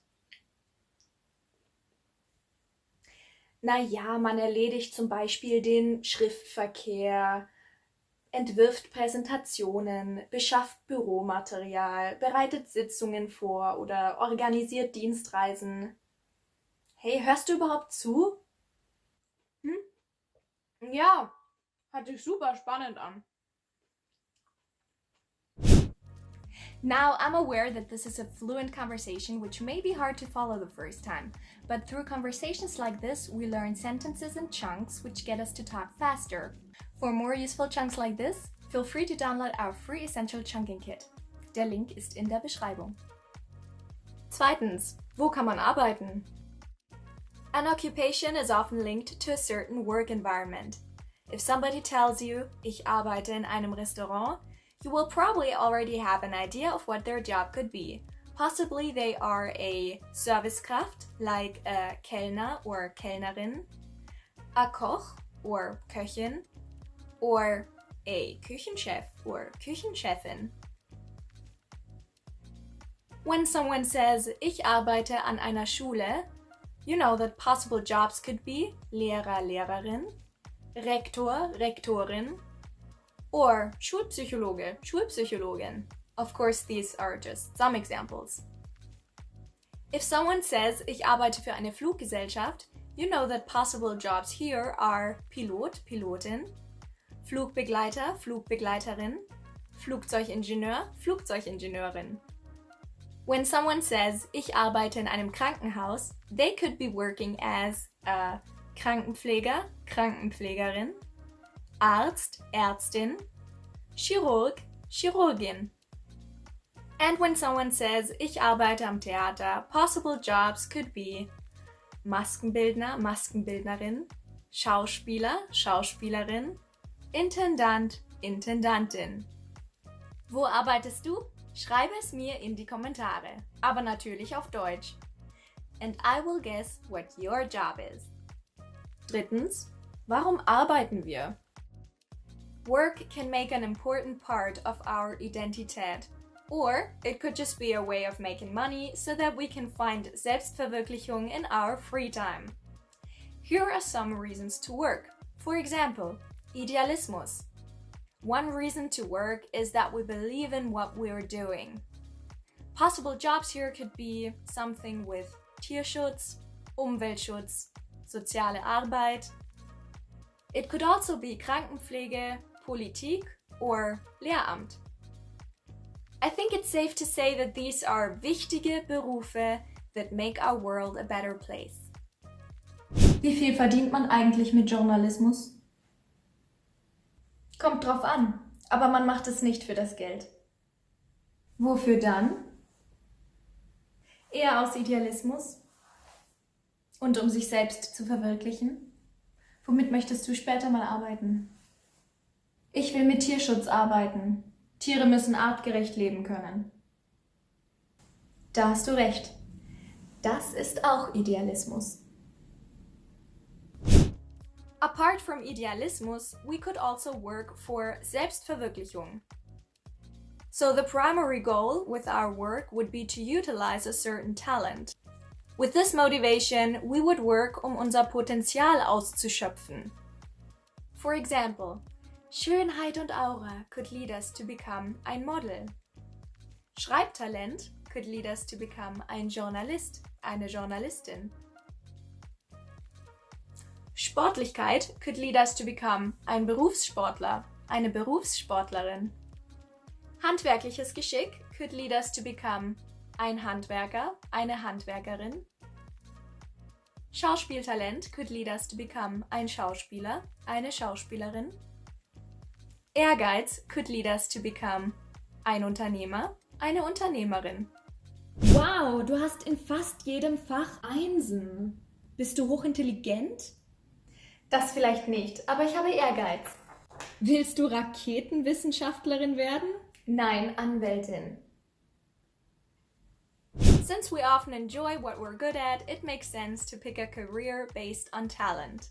But many people pick a job based on first and foremost one criteria: Geld verdienen.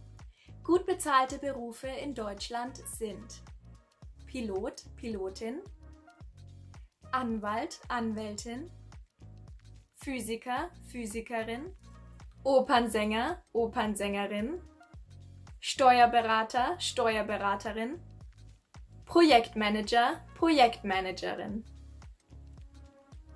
Wie lange sind Sie schon Opernsängerin? Ich singe seit 2004. Womit arbeitet Ihr Mann? Mein Mann ist Anwalt. Wow, was für eine Villa! Ach, das hier ist nur unsere Winterresidenz. Im Sommer haben wir eine Villa auf Mallorca.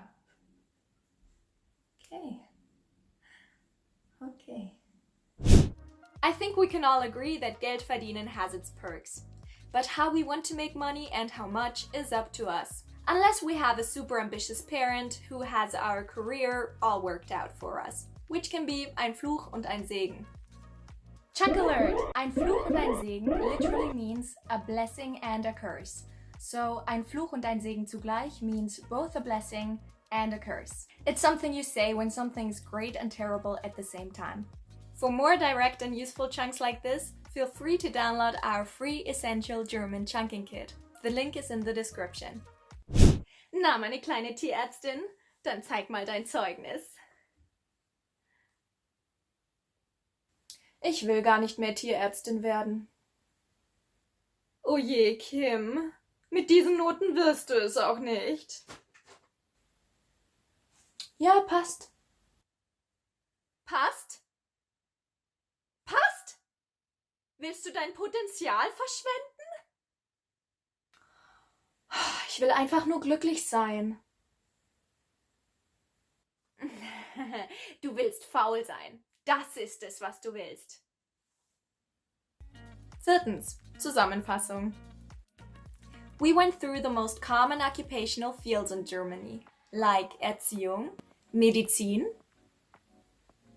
Informationstechnologie, Managementmethoden, which leads to the most common German jobs like Erzieher, Erzieherin, Krankenpfleger, Krankenschwester, Programmierer, Programmiererin, Personalvermittler, Personalvermittlerin.